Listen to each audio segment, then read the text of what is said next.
I did it again, Lord. It is 6 p.m. on a Wednesday. I was talking on mute. But hey, welcome to Level Up Single Mom. This is Woman Chat Wednesday. Also, now because it's known as Woman Centered Wednesday, but it's still just Woman Chat Wednesday here. But I'm also acknowledging throughout the community that I am a part of. It's also Woman Centered Wednesday. Hey to Jenny Bean. Hey Nyasha Maleko. Hey to everybody that is coming in. How are you? How are things?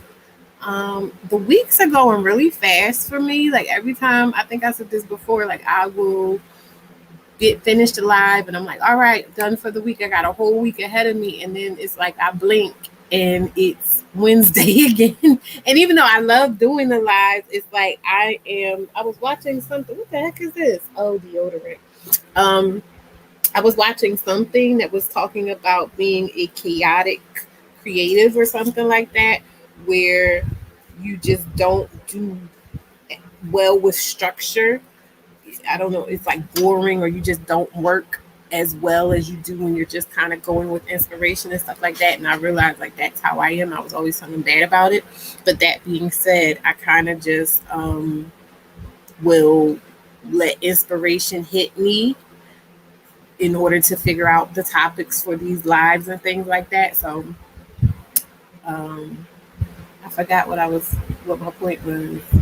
Oh yeah, the week going fast. When you do it like that, it kind of like sometimes I really don't figure out what I'm going to talk about until like Tuesday, So, but in this case, I think it was Monday. Hey, Summer, Invincible Summer, Denise.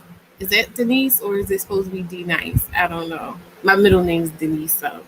But welcome everybody. So, as you can see, this week's live, Hey B, is about presentation. And I'm going to go ahead and do the intro, and then I will get started with where I got this subject from, and then we'll just kind of dive in from there, okay?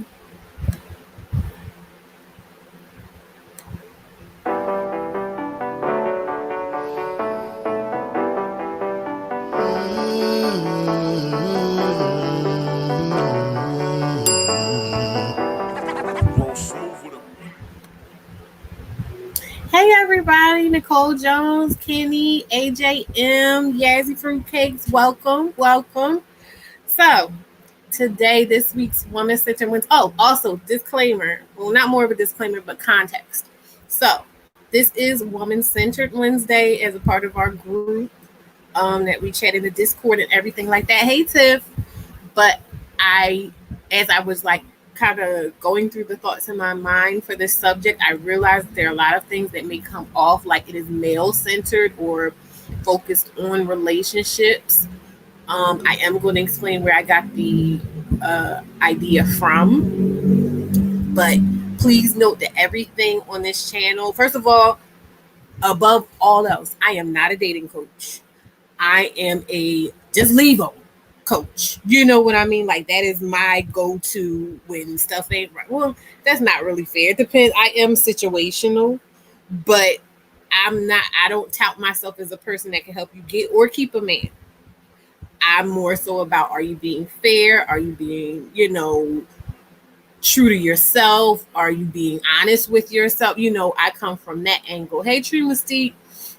So I say all that to say that anything that I say that might come off like I'm talking about, oh yeah, do this to get a man. That's not my intention. However, I do recognize that a lot of people that may be watching this channel may have that as one of their goals of partnering and being with a man and or a black man. You know what I mean? So I'm for healthy relationships, but I am not a relationship coach, guru, therapist, anything like that. I'm just about health overall. So if you can do that within a partnership, wonderful. Now, that being said, this live is centered around, we were in the Discord and I'm gonna just go ahead and play the video, uh, and then I'll explain to you, where the conversation went.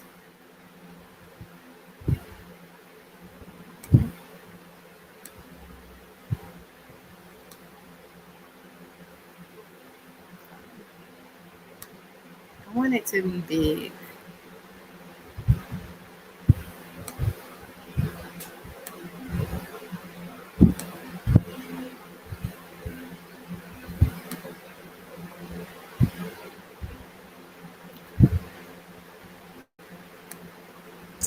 I am not the girl that boys date.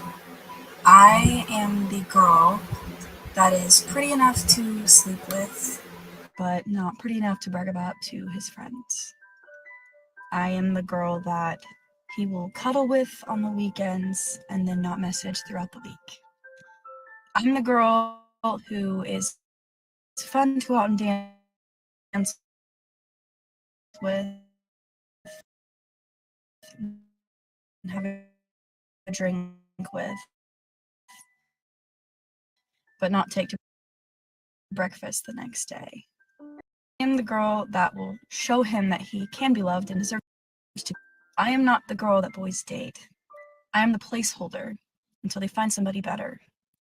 But nobody will love them as much as I do. Nobody will be there for them like I can. So then I'm just a friend. A friend who has wants something a little more, but never enough.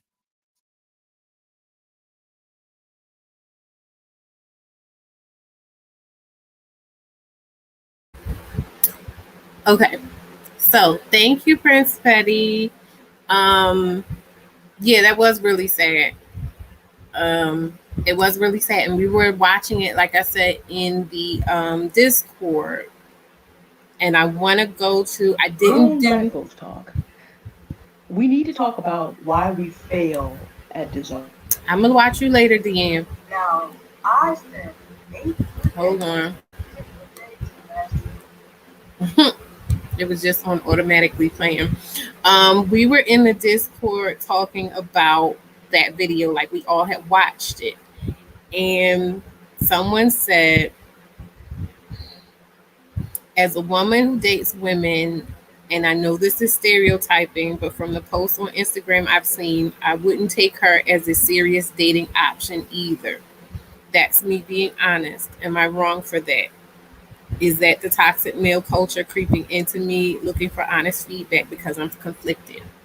And the thing is, I said that I understood where that person was coming from. And then it became a whole big conversation about aesthetics and, the impression we're giving off by the way we're showing up, either whether it's, I think it's a combination of things. In the context of this conversation, I'm going to choose that it's everything. It's the way we're dressing, it's the way we're acting, it is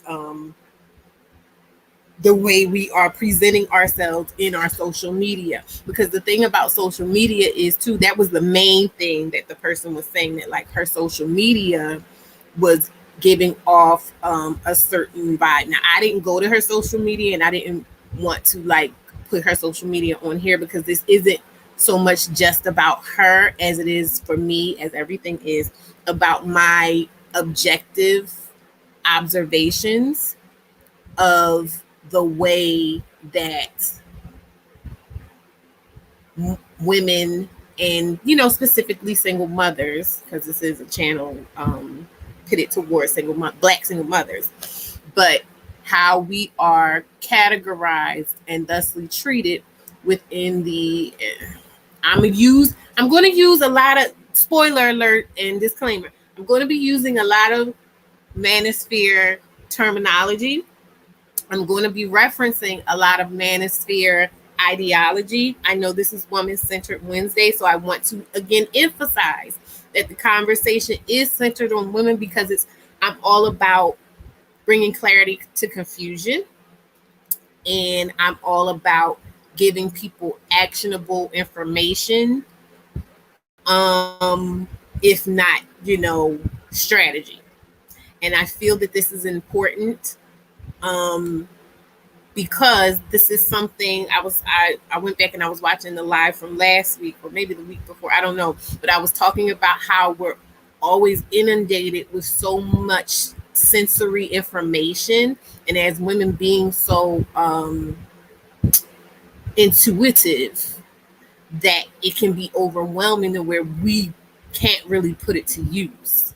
And so in this conversation, I kind of want to glean the things that can be relevant to making decisions instead of concessions if you're going to choose to interact romantically with cis het black men. Because I know me personally, the information that I have now that's clear to me, I had it before, but I didn't know what it was. I didn't know what I was looking at. So it's kind of like having an instruction manual, but in a language you don't know. You know what I mean? So whereas once all of these things became clear to me, then I was like, okay, I understand what I'm dealing with. I understand. So now that I know what I want and I know what the expectations are of me, I can say, you know what, I'm good, as opposed to thinking, oh, if I just do this or if I just do that, or if I just become this way or that way, I can get what I want. When again, it's like using a instruction manual in another language. So you may have a part of the story, but you don't have the whole story, and you may not get effective instruction, if that makes sense. And if it doesn't make sense, let me know. Kenny says, I don't understand the correlation unless her social media is really terrible. AJM, the person went from saying it was the girl's aesthetics to saying it was the way she was carrying herself and sounded like she was desperate and such based on that clip. I was confused. So, and this is something that I noticed. I want to set the tone in this way. One, I think that as women, what we do that men call being emotional it's not that we're emotional. I think that we kind of conflate things or use things in a context that's not useful within the conversations that we are having. So what she was saying was that looking at the girl's social media, you weren't getting enough of the story other than what she looked like, other than her body, other than superficial things to go, oh, I can tell this about her personality. Girl, I can tell this about her personality. I can see she's into knitting, or I can see she likes to go outdoors or anything like that. And I'm going to kind of go over not a hierarchy, but like different categories of women. Again, this is objective observation over time from me trying to figure out my own stuff. Baby, she be popping in and out. She don't like to wear clothes. So of what I hear, I've heard them say both on like Themis's lives and just in different spaces that I've been in that were purely theirs and things like that.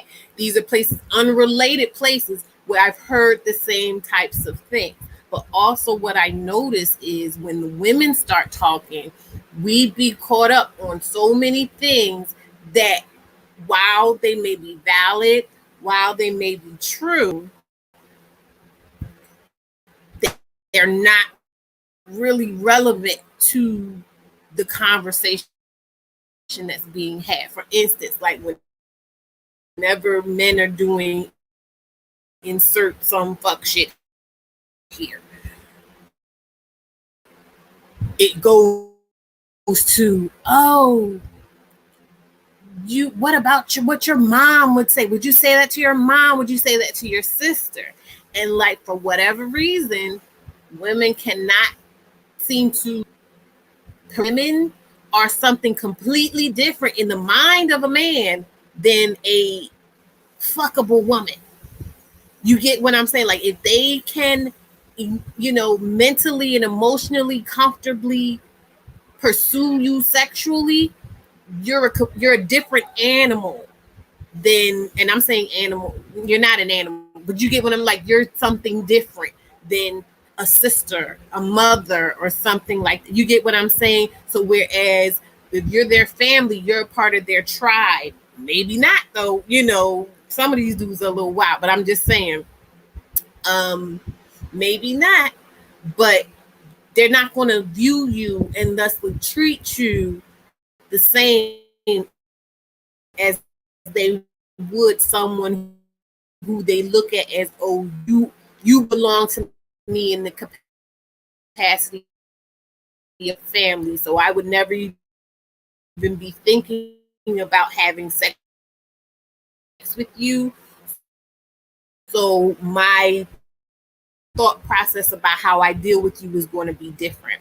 Nyasha says objectivity doesn't exist. We need to be honest. So this is something else I noticed when we're talking like the words that are used. When I say objective, from what I understand, to be objective means that you're removing your own emotions out of it.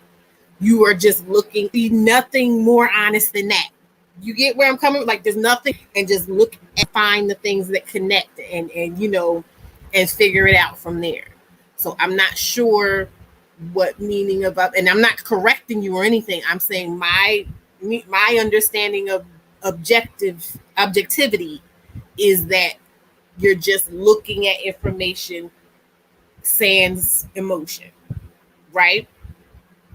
So that being said, again, I didn't see this particular girl's aesthetics. I didn't see that. Well, aside from what was in the video, what was in the video, I thought she was gorgeous. I thought she was absolutely, especially that clip where she was sitting on the floor sideways and she was tying her shoes and she had, the natural silk press wrap. She looked stunning to me. You know what I mean? She's not overweight. And again, I'm speaking from the things that I've heard the men say that they are looking for in, acceptable, beautiful, in their mind, what's beautiful. She had the natural hair of her own. She's not fat at all, but she had a nice little shape when she was getting in the little tub thing. You can see she had a nice little booty. She might work out, she might not, but she looks fit.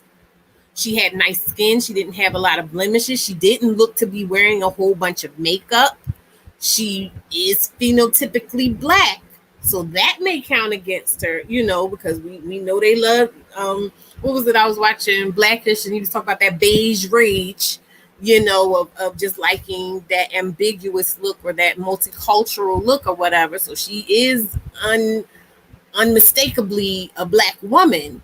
But aside from that, to me, from what I did see, she was perfect. Kenny says, what I was saying wasn't that she shouldn't be taken seriously. I was saying she wasn't going to get the type of commitment she was looking for with the aesthetic in the video. No, we're going to get there. Kenny's okay. Kenny, it was an ignorant statement to make, and I've been doing some soul searching about that. Jenny Bean says, right, Vitamin. I'm wondering what was the aesthetic she was showing that portrayed that she shouldn't be taken serious. It seemed like she likes to work out, travel, and go out with friends.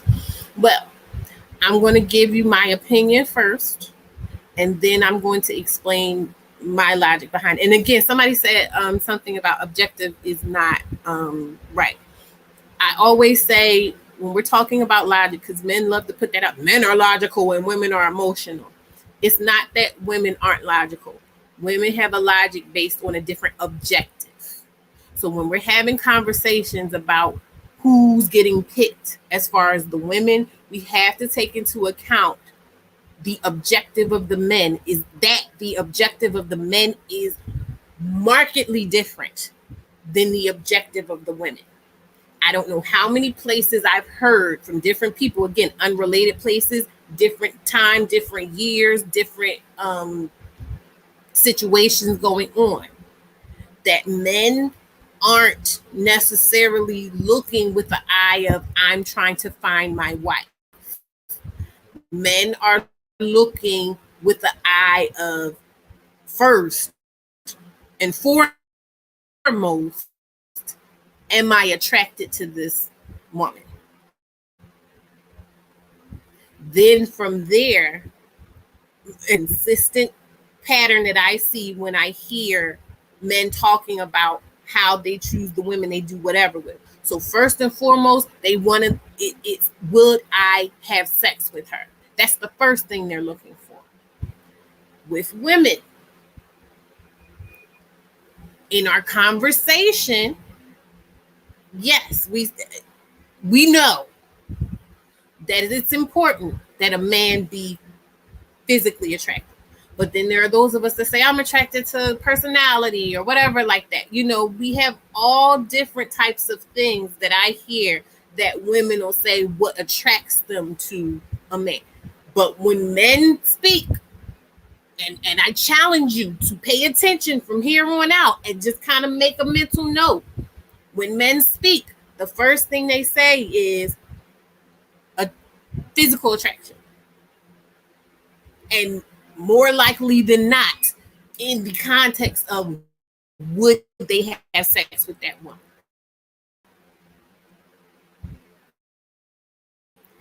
Let me know if you're not with me. Yeah, you know, here if I lost you at all. I'm coming in blind, so that was my okay. I'm looking at you guys are kind of talking amongst yourselves. The second thing that men tend to speak of when they're making that decision of who and how they want to deal with women after would I have sex with her is, what is it going to take to have sex with her? Again, across the board, this is what I've heard from men in different arenas, on different channels, on different shows, not even just on YouTube, just anything where men are talking about how they choose who they interact with and how. First things first, would I have sex with her? Second thing second, what is it going to take to have sex with her? Now, here is where we have a divergence, because, and this is my opinion though, just like last night we were talking about, you know, the Bible and whether or not it was misogynist and and it was driving me crazy that ultimately we were having that conversation based on Hafiz's interpretation of the Bible. The issue I took with that is that, and I'm sorry if I'm yelling, let me know if I'm yelling. I feel like I'm yelling. The issue I took with that is that Hafiz is clearly a certain type of man. He is clearly a man who is worldly. Whenever anything that comes out of his mouth is about power and hierarchy and who has something that I don't have, and speaking to that type of mindset. You get what I'm saying? Speaking to that type of mindset of somebody somewhere has something that I can't access and I'm mad about it, or I'm talking to you and I'm trying to connect with you about somebody somewhere having something that we can't access and we're mad about. You get what I'm saying? So of course,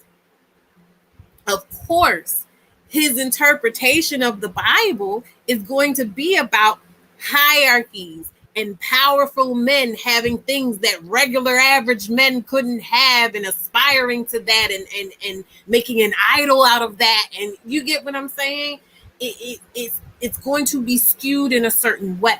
So this is where I say that from those first 2 points that I personally feel like are across the board with all men, the divergence between, you know, probably the type of man that we in our minds believe we would want, like a Russell Wilson type of man, and, you know, a Hafiz and everybody else type of man, would be that from that point on, once they decide I would have sex with this woman and I wonder what it would take to have sex with this woman, a Russell Wilson type of man if the woman is easy, if the woman doesn't require a lot, is going to either, if they see something in that woman that they want to, they're going to say, look, I want to move forward with you, but I'm not comfortable with having sex. Can we pump the brakes on that?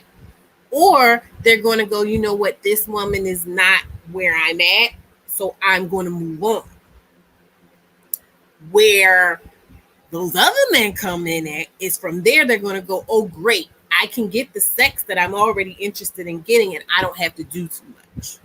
So this is where the whole idea of what you're putting out comes in.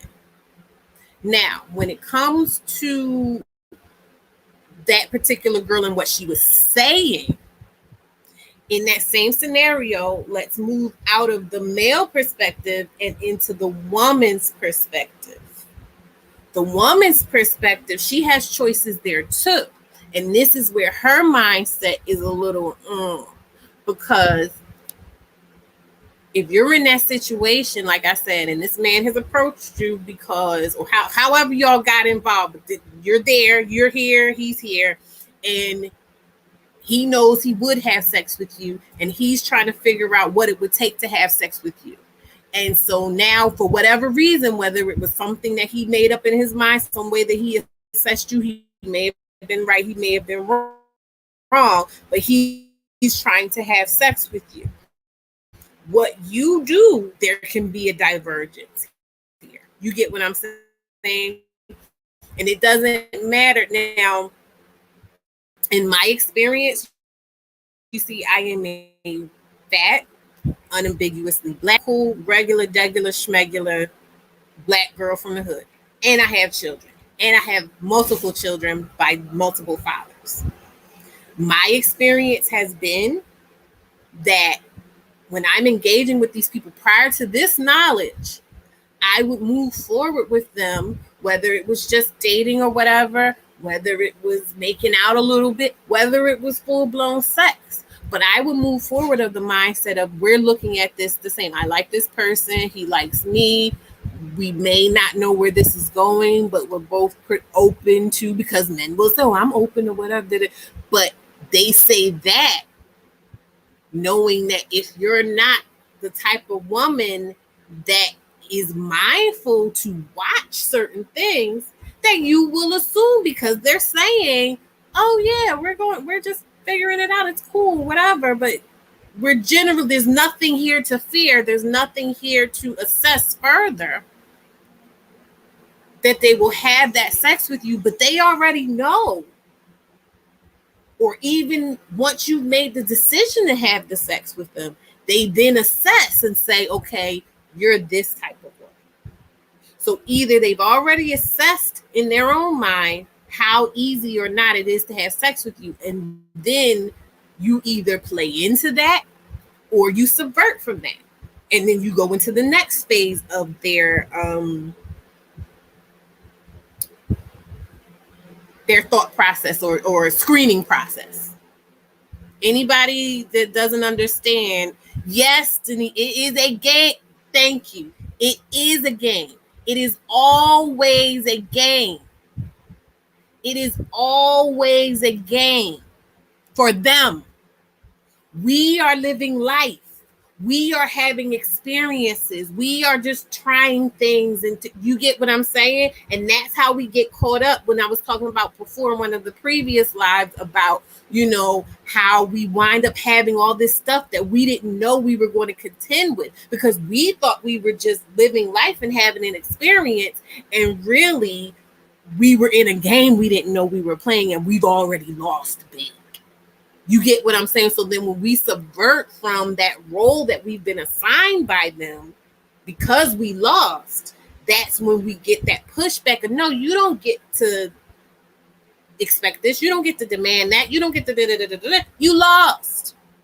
I was looking at, earlier, I was looking on Twitter about that guy who was talking about his wife in that ridiculous way and talking about how she wasn't the smartest or the prettiest or whatever. And I wound up because I just kind of looked up his name, and he had posted a tweet. I don't know when it was, but he was saying, you know, if a woman decides she wants to be celibate, even if she's not a virgin, you have to respect that. Twitter's a great place to get this type of information. Just read what the guys are saying. And I'm reading them, and guys are saying, no. What is it if you were giving it out to other guys and now it's my turn and you want to be celibate? That is the mindset. That is the mindset. Because you had sex with other people, he gets to stand in line and get a turn. It wasn't about you saying, hey, I'm having this experience with this guy for whatever reason. I'm choosing to have this experience with this guy, and I may skip over 20 other guys and have another experience with this guy, and I might skip over, another 50 guys after that and have experience with this guy. In their mind, you had sex with 3 guys. It's my turn. You know what I mean? So yes, very much so entitled. You are you, so why not me? Exactly. Nicole Jones said, I felt sad watching that video because this thing takes a long time. Sorry. I felt sad watching that video because looking at that pretty girl, she had the mindset of pleasing the wrong man. Maybe she doesn't know the percentage of dusty men is high. She should pause for a while. I agree with that. We will get to that later. So yeah, we're in this screening process. Now, I ultimately believe, my personal belief, I'm not speaking objectively in what I'm about to say right now. I'm speaking totally from my opinion. Ultimately, it doesn't matter what you look like. It doesn't matter, how you present, because everyone is walking around in their own experience. So what I'm trying to emphasize in what I was just explaining is that men have their own thought process surrounding interacting with women romantically and sexually. And it's important as a woman, especially if you don't fit the preference, to understand that there's really nothing that you can do about it if you don't fit whatever they believe their preference to be. So that is the first and foremost. We're going to take that and we're going to set that right here, and that's just going to sit here for the rest of the conversation. Okay. It doesn't matter what you do. It doesn't matter what you look like or whatever. They're coming in. They're playing a game. They know the language of the instructions because it's their game. You understand what I'm saying? Now, one of the rules that we don't know is that, because I always thought if someone doesn't find me attractive, they're not going to bother to deal with me. If someone doesn't find me attractive, they're not going to go out of their way to deal with me.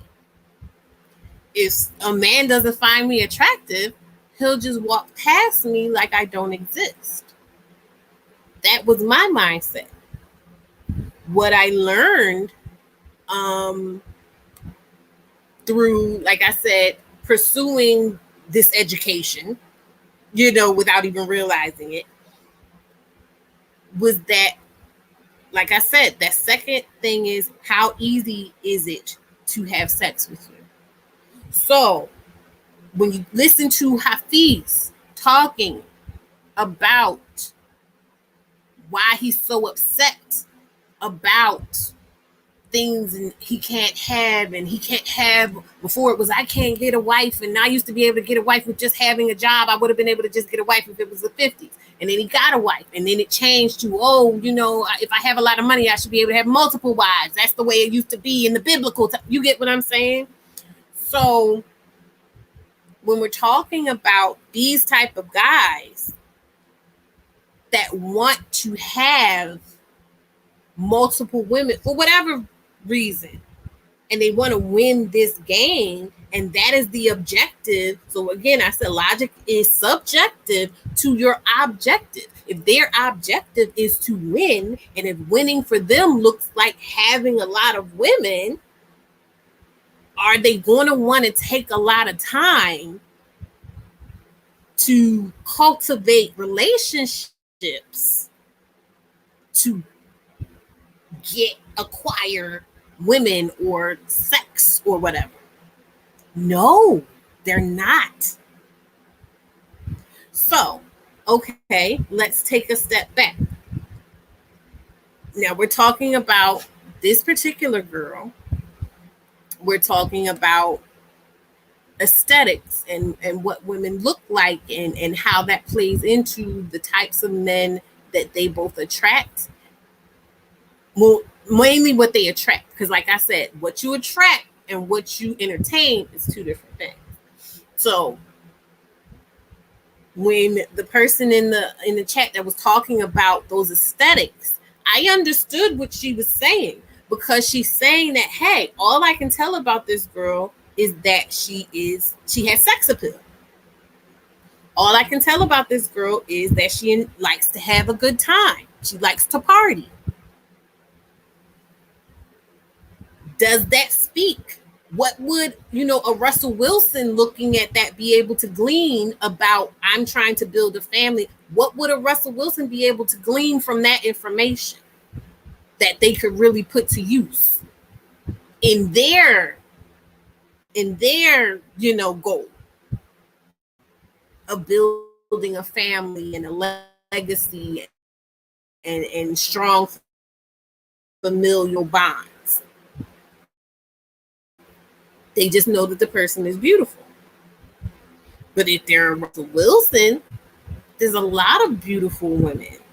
And there's probably a lot, women in passing, and women are flocking to them or whatever. My point is that they don't necessarily have to stop and go in the DMs to try to cultivate a relationship with this woman and see what they're about, because they probably already have options. But you get what I'm saying? Like, they're already probably entertaining other women, trying to see whatever it is they're trying to do.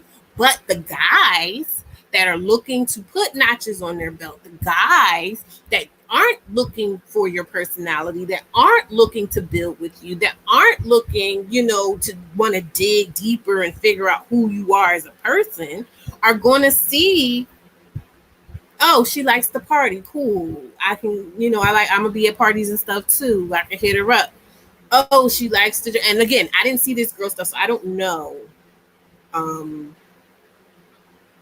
She says she'll woman stop going out and spending time outside of the home. No. And again, I want to emphasize, I don't know what this girl's social media looks like. You get what I'm saying? I don't. But I can say, as someone who has taken a major step back from my personal social media page, like my personal me as a person page, I had noticed that I personally didn't like taking the time out to capture certain images, because social media is a lot of work. Social media is a lot of work. And if you're not like getting paid off of it, for me, it's too much work. Because in order to get the type of shots that make you look like, like for Refine Your Shine, I talk about being your own icon. And that's kind of what I'm talking about. I'm talking about curating a visual experience of yourself where you look intriguing and you look sexy and you look vivacious and, like Beyonce or something, like going to any celebrity's page. And some just regular people have really cool magazine editorial, like social media feeds. But that being said, what you wind up having is this mystique, but like no real substance. So the way people you would complain about Beyonce. Sorry, Themis, but how people would complain about Beyonce being like all flash but no substance. Like, all people just felt like she was so unattainable. She wasn't real. It wasn't something real. And again, me objectively scanning back through the information that I have about men's complaints about women, it's that women are fake. They aren't real. So they're talking about the nails and the lashes and the this and the that. So they're talking about these curated images that are maybe pretty to look at, but they're like, that's not going to be the day to day. That's not what you're going to wake up looking like. That's not what you're probably going to look like when you're pushing my kids out. That's not what you're going to look like, outside of once you spent hours and hours and hours and however much money on all the accoutrement to curate and set up this image. Let me go back in because Chris is giving us some stuff. So Chris says, oh wait, no, I'm gonna go to the first thing Chris said. Chris said, just keeping it balanced. Women have their own language and games that they play with men and are not about disadvantaging themselves by making those rules clear to men. I don't know what you're talking about. I'll be honest, I don't know. I personally, and I'm saying because I'm not a man, I've only had my experience, and I know that I have gone into situations thinking that I was just living my life and realizing after the fact, something was, and still never quite figuring it out, like I said, until I got older and I started going to all these spaces and hearing all this stuff and going, oh, that's why that happened. Okay. It says that's the whole reason we have love language books. Women from Venus, men are from Mars. The secret is for men and women to agree on the rules of the game, and then it becomes fun to play games together. I don't want to play no games. This is my real life. I don't know about that one, Chris. I don't know. Let me see. It says, Tiff says, Chris, no, sir. Respectfully, no, the game played has very different consequences for women, period. Themis is a mess. Let's see. All right, let me go down. Let's get to the newest stuff. Okay. And Nyasha says, I don't believe men have no feelings. This is a haters live stream, and I'm haters.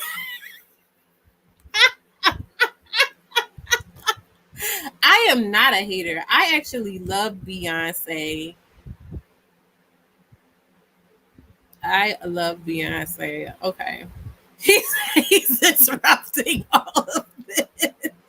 This is not about her, Themis. And I wasn't saying it I'm saying like that was a complaint. I was talking about the complaint. I wasn't talking about her. The complaint was that she was inaccessible. The complaint was that she wasn't real. Like it was clear that her brand was branding and we weren't really seeing who she was as a person.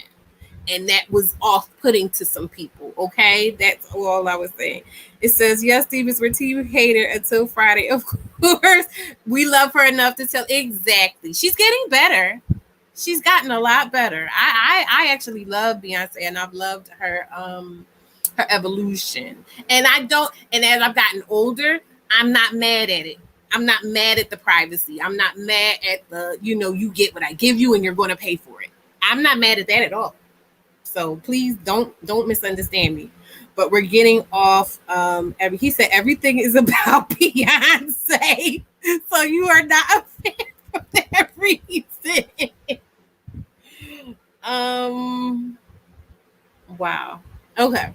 Anyway, you're getting me off. This is not about that. You're not going to be disruptive, Themis. You're not going to be disruptive. So now I got to remember what I was talking about. Somebody please tell me what I was talking about, because Themis just came and disrupted all of this. Oh my God. I'm so mad.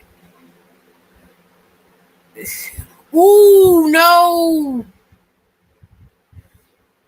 Women are looking for love or relationships, are not playing games yet. Y'all are. So let's talk about the games, right? So there's this idea, even like Chris was saying, that women are playing a game too. And that is the disconnect.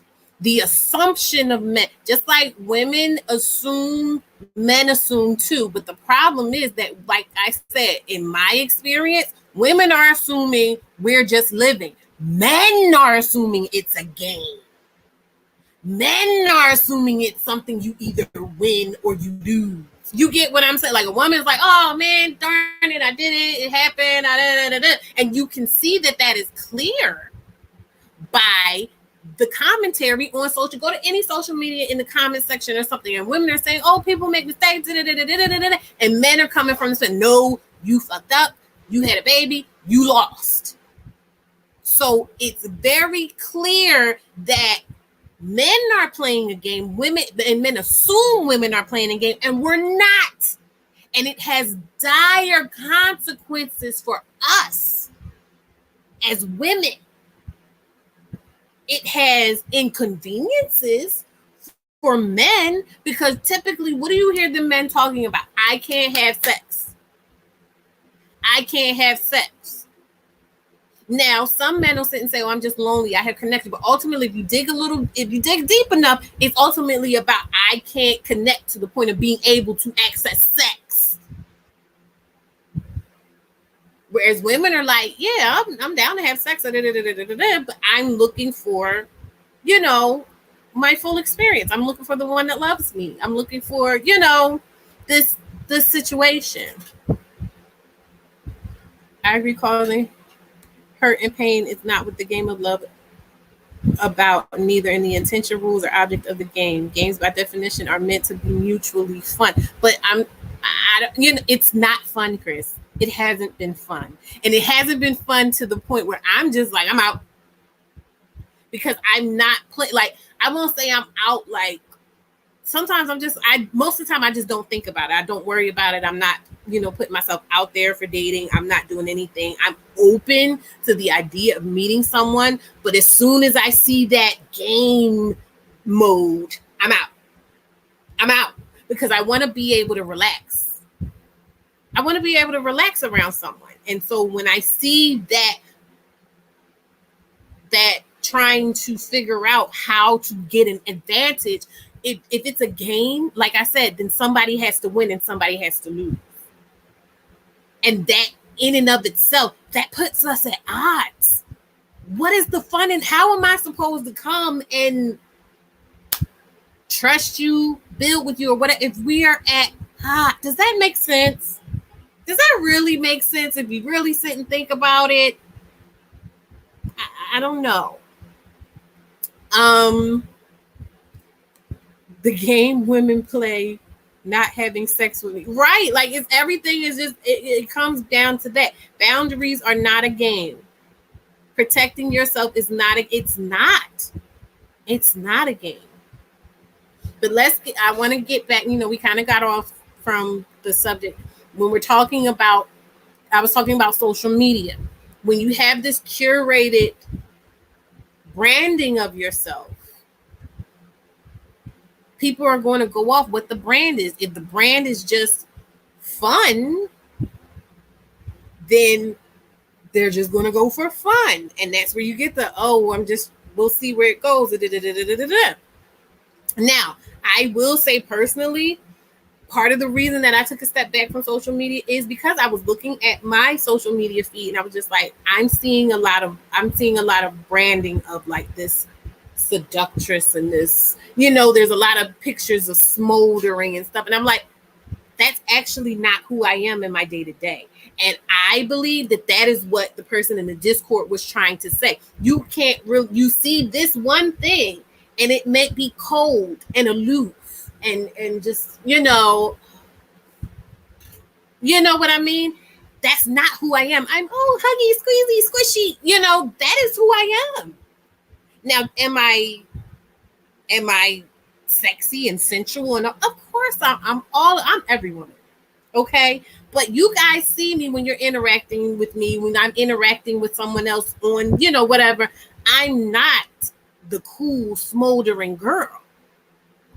So that's where I felt like the person was making the comment of just from off the social media page. It's looking like this isn't, I'm not getting wife and mother.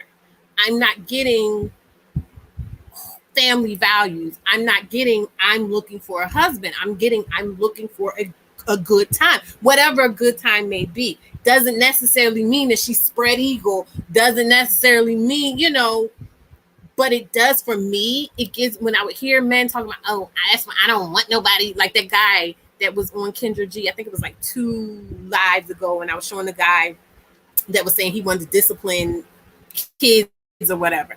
And he was saying he didn't want a woman that says yes or whatever like that. This is where I'm going to go into the next phase of what I'm talking about.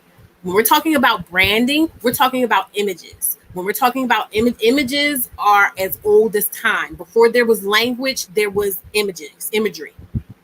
So when we're talking about listening to what people are saying, in the mind of a man, of a cis-het, like, I'm talking about a specific kind of man, cis-het, black, typical man that we're seeing out and about on social media, on YouTube and in the manosphere and stuff. When they're saying they don't want someone that says yes, and they're saying they don't want someone who is twerking, and they're saying that they don't want a ratchet, right? What they're saying they don't want, and I'm pulling it up now.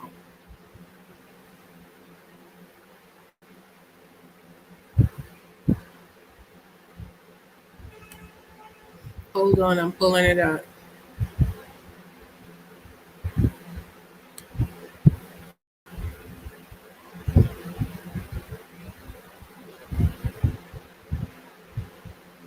Sorry, guys, it's taking forever.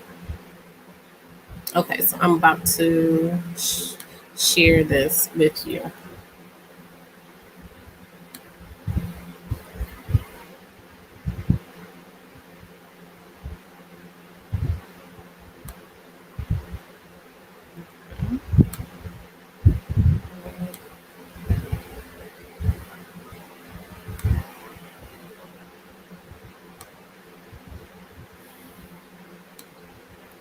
When they're saying they don't, this is what they're talking about. This is when I look up ratchet hoe on Google. Let me see how it's showing up for y'all. I'm gonna make it big. When I look up ratchet hoe on Google, this is what comes up. Now, is this what that girl was? No. And again, I did not see her social media, so I don't know what her social media looks like. But when they get anything that gives them any kind of tinges of what they perceive in their mind, and this goes back to keep in mind too, it doesn't matter what you're presenting, it matters what the imagery in their mind is associated with. So if, for instance, they see you twerking, you may look really, really nice. Like I said, that girl looked really, really nice. But they may have seen her twerk. Like, this is what her body looked like to me. Her body looked just as good as this woman's body, right? But maybe they see her doing this. You get what I'm saying? Or they see her twerking, or they see, yes, or they see her in a bonnet, or you know what I mean? And I want to reiterate, these are not my opinions on what makes a woman classy or not. This is just objective information that I have observed, and I'm laying it out before you, and you can do what you want with it. These are my objective observations based off of what they say, based off of what I see, and based off of my cognition skills. And I must say, I have always scored extremely well, top 10 percentile in cognition in school. Okay, so all kinds of black women came up on that search. And what I'm saying to you is that in the minds of these black men, and we talk about it all the time, this is that stuff I'm talking about. We know it, but we don't know it in these contexts, or we're not aware of it in these contexts. Everything is I feel like one of them crazy people. I need a board behind me with a bunch of yarn and push pins. You get what I'm saying? It's all connected. I got a little tinfoil hat. It's all connected. So you're thinking. So when they see anything that hits that neuron in their brain that sends them to that place of this is a ratchet, and they do this immediately because, like I said, they're assessing, will I have sex? Do I want to have sex with what I'm seeing? Yes? Okay. How easy or hard is it to have sex with what I'm seeing? Okay. Then from there, now you might have looked nice enough. You might have looked, they talk about looking clean. Was that what we was watching last night? Where were we watching it? Was that your live, Themis? Or somebody was talking about no, that was Erica De Niro. Shout out to Erica De Niro TV. She was watching something with Nick Cannon and some other guys talking about women's vaginal hygiene. And she was talking about just the men having those nasty men, especially Nick Cannon, has no business talking about women's vaginal hygiene. And then that made me think of a study I had read where they were doing a study. I think it was here in Philly. They were doing a study on the sexual habits and like STDs and stuff within the Black community. And they were saying, like, the men, they were asking the men, well, how do you figure out who to sleep with, to prevent STDs? And they straight up said, they look clean. I don't have sex with women who don't look clean.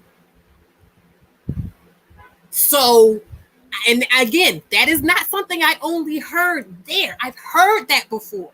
I be picking up on stuff. I've heard that before. That is how these men decide who to have sex with. Do I want to have sex with her? Does she look clean? And then you'll see sometimes with some people you see walking around with kids and stuff, that criteria don't even get met, but they'll still do it. Because ultimately, what is the objective? To have sex, to have as much sex as possible. That's why you'll hear Hafiz talking about,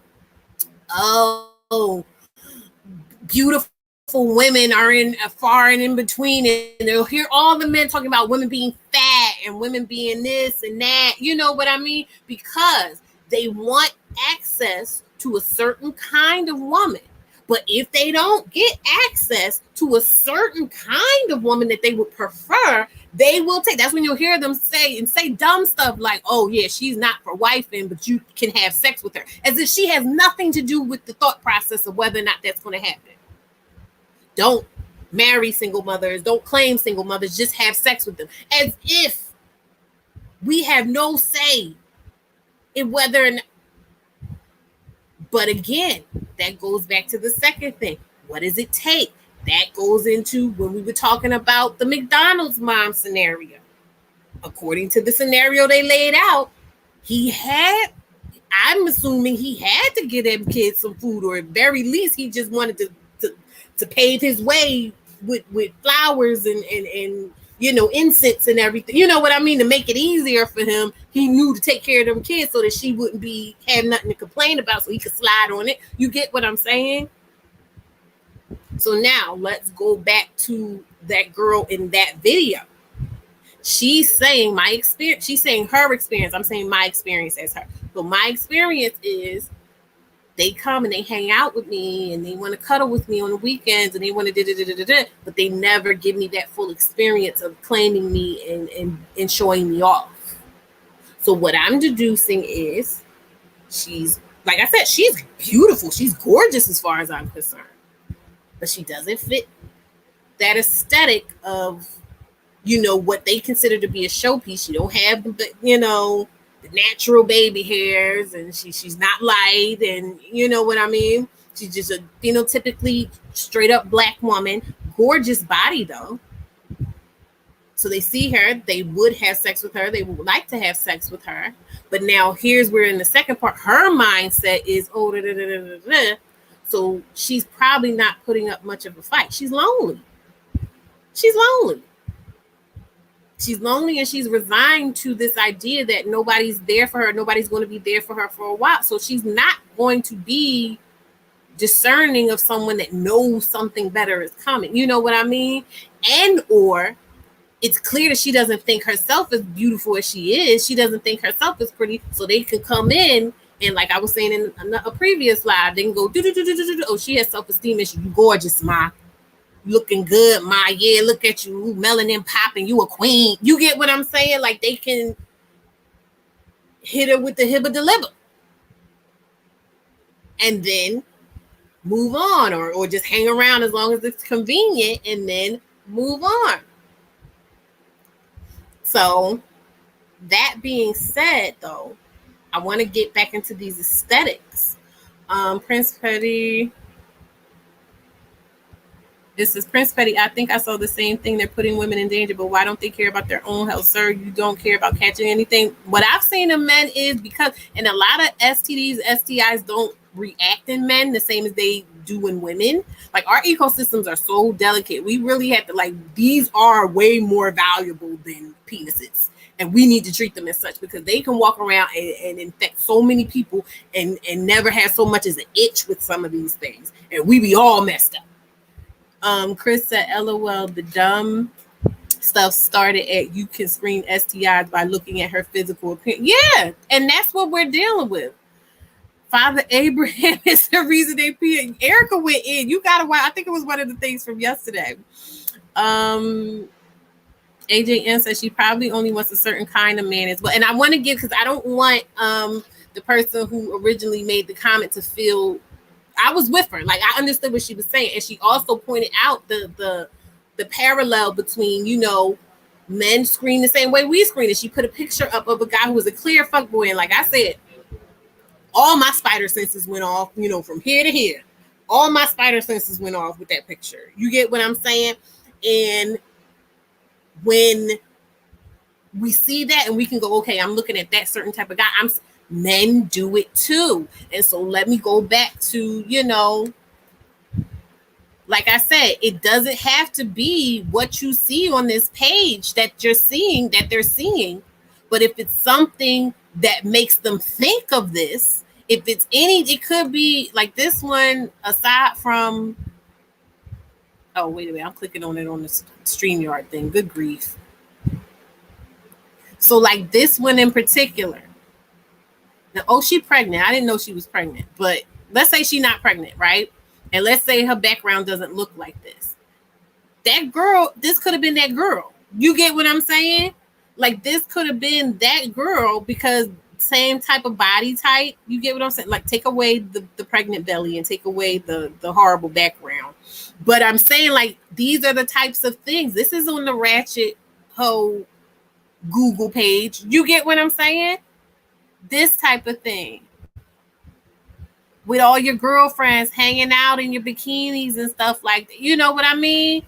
In and of itself, it don't have to be. Now, they do look like they fight. They do look like they start fights. I'm sorry. But, you know, like it doesn't take much. So what I'm saying is like when we go into these conversations with these men, we're thinking of the way we look at things. And I'm not saying we need to center their thought process for their benefit. We need to center their thought process for our benefit because we need to be able to combat these thoughts. I had a conversation with a male that I'm close to, not romantically, but someone that I'm a male that I'm close to. And we were just talking about male and female interactions and stuff like that. And he was telling me that, or I brought up, I said, think about this whole idea of like single mothers and men shouldn't deal with single mothers and blah, blah, blah, blah, blah. And he was like, yeah, that's right. The idea is that if you're a single mother, that you just make bad decisions and you're just you're a ratchet and you do whatever and you just don't care about life. I said, but I'm a single mother. Am I like that? And he said, well, no. I said, yeah, but people are judging me off of that. People are categorizing me that way based off of that. And I don't give off those vibes. You get what I'm saying? People are categorizing me a certain way because I'm bigger, thinking that, oh, I've had it happen so many times. People are thinking that, oh, you're like I said, an unambiguously Black woman, and you're a single mom. You have multiple kids by multiple dads. You must be easy. You must be lonely. And I get a certain type of approach. And I'm looking at them, and I'll ask them sometimes, like, what made you think that was going to work on me? But I already know now. Now, before I would ask that, but I didn't know. I was genuinely curious though, because I'm just like, no, no. What made you think you could approach me like that? What's wrong with you? But now I know what it is because they're doing that screening process and they saying, "Oh, I would." Yeah, I would. I ain't doing nothing else right now. I ain't, whatever. Sure, she'll probably let me. You know what I mean? It says the darker you are, the more ratchet you're considered to be, regardless of what you're wearing or doing. That's also true. Not just the darker you are, um, but like the more comfortable you are with speaking up for yourself. If you don't shy away from correcting people, if you don't shy away, when they get you messed up, if you don't shy away from saying, that's not good enough. If you don't shy away from, I see you disrespecting me, you want to need to come better than that, then you're an angry black woman and a ratchet. You get what I'm saying? You want to fight men. You don't know your place. You're masculine. You know what I mean? All of those things are set up to categorize you in a certain way because it's just a screening. It's like Tinder in real life.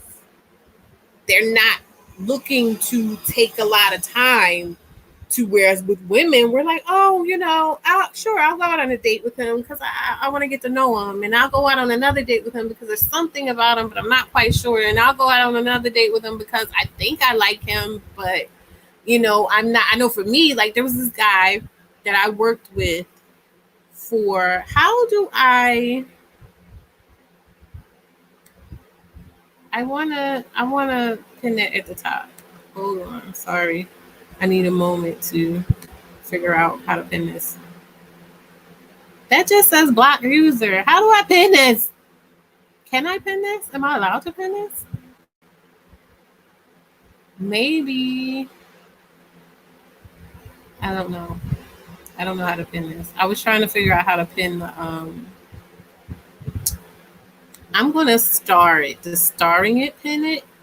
I don't know.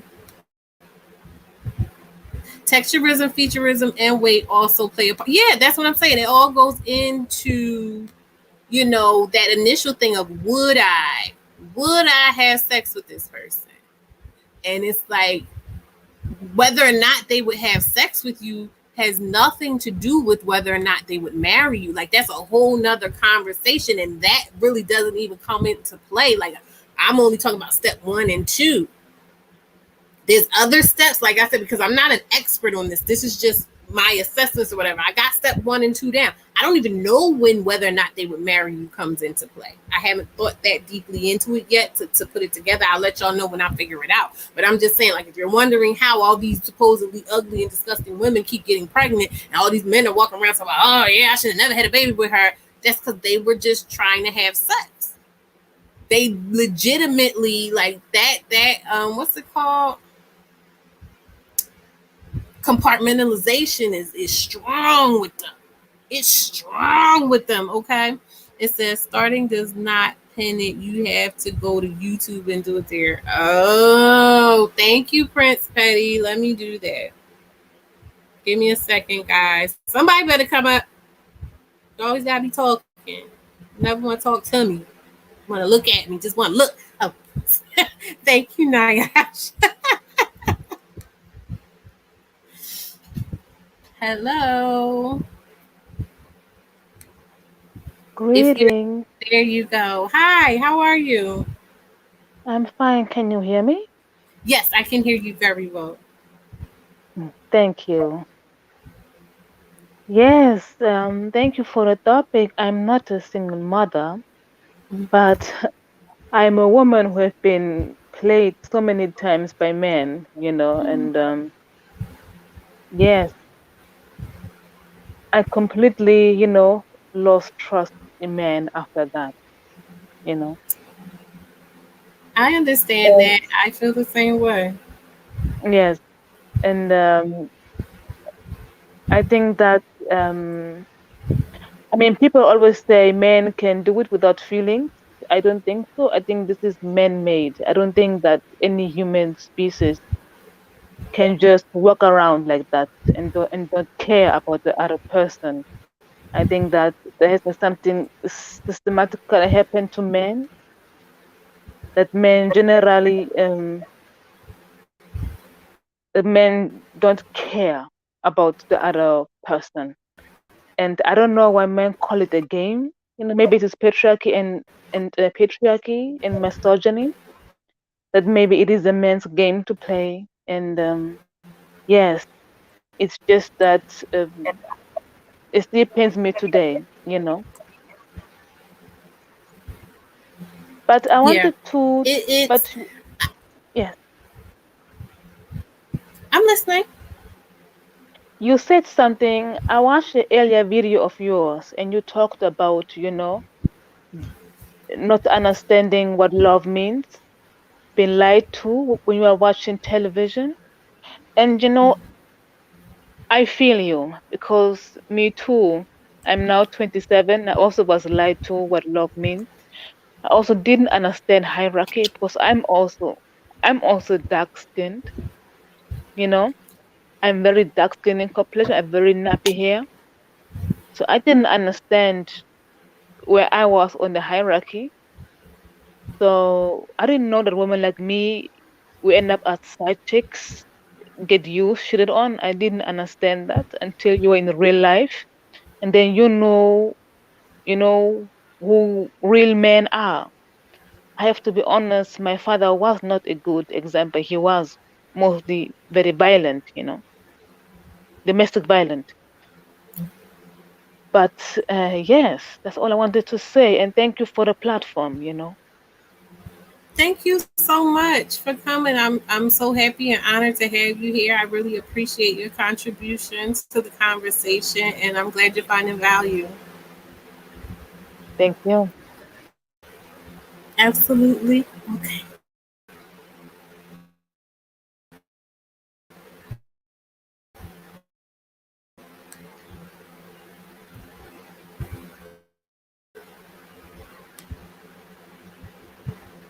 This thing moves so slow. I be clicking on things and it just does whatever it wants. All right. So, okay. Theme says he's sorry to hear that. Thema says he's sorry to hear that. Yeah, it's really hard, like I said, to be out and like Chris was saying earlier, like, oh, it's a game, and men are just trying to play a game because women are playing another. Like, we're not playing a game. We're trying to figure stuff out. We're trying to figure out what we like, because I think also there's this assumption of women in general. I'm talking about every race or whatever. There's this assumption that women know we just know what we like, and we just automatically like these particular things, and we never change our minds, and we never have, we never question ourselves. That's not true, because even as we're being indoctrinated with all these different types of imagery, and hey, Erica, we're being indoctrinated with all this different type of imagery and contextual priming and things like that. There is that part of us where we are questioning ourselves sometimes. There was this guy that I met in when I was working at TSA, and we would go on a date, like one date, I would say every 18 months or so, from like 2008 to like 2008, 2020, maybe 2021. Yeah, to last year. We would go on a date like once a year, every like 18 months. Now, up until 2018, I just was like, I don't know. I don't know. I mean, and mind you, he had weight issues, and I've never been a small person. And it's not that I have anything against bigger men, because I want to feel like a dainty little lady. That's my indoctrination. Say what you will, but I want to feel like the one. But so I'll take a big man, and he's big and tall, but he wasn't he didn't come off as very confident, and there was also something there was also something about him that I couldn't make up in my own mind whether or not he was a bad guy, if that makes sense. It was just something about the way he would talk about certain things. I was just like, I don't know. And I have to admit, and this is me being completely honest, because I wasn't that attracted to him, I think that was the reason why I kind of was like able to assess him a little bit better, if that makes sense. And the truth be told, he got weight surgery in like 2012 or something. He had gotten weight loss surgery. And we went out after he had gotten weight loss surgery, but his body hadn't settled. And it wasn't the fact that he was overweight that bothered me. He just did not look like, he looked unhealthy. He had dark circles around his eye. He just didn't look healthy. When he got the weight loss surgery and then his body settled, he said, so you just wanted to waste your art? No, that's the point I'm trying to make, Themis. I wasn't sure because I knew I was going through all that other stuff with these guys. I was like, maybe I'm not. And I knew that I wasn't attracted to him physically. I was questioning myself, like, am I being superficial? I was trying to be a better person and saying, like, this guy clearly, like, he keeps coming back. In my mind, I'm like, he keeps coming back. I was like, so maybe I'm missing out on somebody that's really invested in me, because I still didn't have that other information that I'm talking about now in terms of guys and how they think and everything like that. So I was just like, oh, maybe, he keeps coming back. Why not go out with him? And I went out with him. Like I said, his body is settled and everything. And I went out with him. And unfortunately, I think that I was, because he was tall. He is tall. He always had money. He always, like, everything about him was the same, but the physical was there now. And once the physical got there, I just was kind of like, I did that thing where when the physical is there, you just kind of go, okay, everything's good. So, Themis, please. But it's true. Like, it's true. He had lost the weight initially, but he had that, like, deflated kind of situation going on. It wasn't hitting right. And so then, I was just like, no thanks. And then when he came and everything was like, to get, like, this is how many years later he is what he's going to be. I'm like, okay, all right, cool. But now that I actually moved forward with him, then I got to see all the stuff that I was, like, unsure about before. You get what I'm saying? So whereas because I think I guilted myself because I felt bad about, and I felt like I was being superficial, that I was ignoring my intuition about the other stuff, is what I'm trying to say. The sad part is I did like him, but he's not okay. Like, he's not an okay person. You know what I mean? I mean, he's an okay person, but he's just not okay to be in any kind of a relationship. He has a lot of issues and problems that I couldn't see, and I wouldn't have seen until I actually started engaging with him on a regular basis. But I should have just, but mind you, I've been knowing this person and interacting with this person from when I was in my 20s. You get what I'm saying? So I didn't know enough to understand my power of intuition and discernment. You know what I mean? She said, I miss the days of not being in the know about men. Girl, I don't. I wish I had a time machine.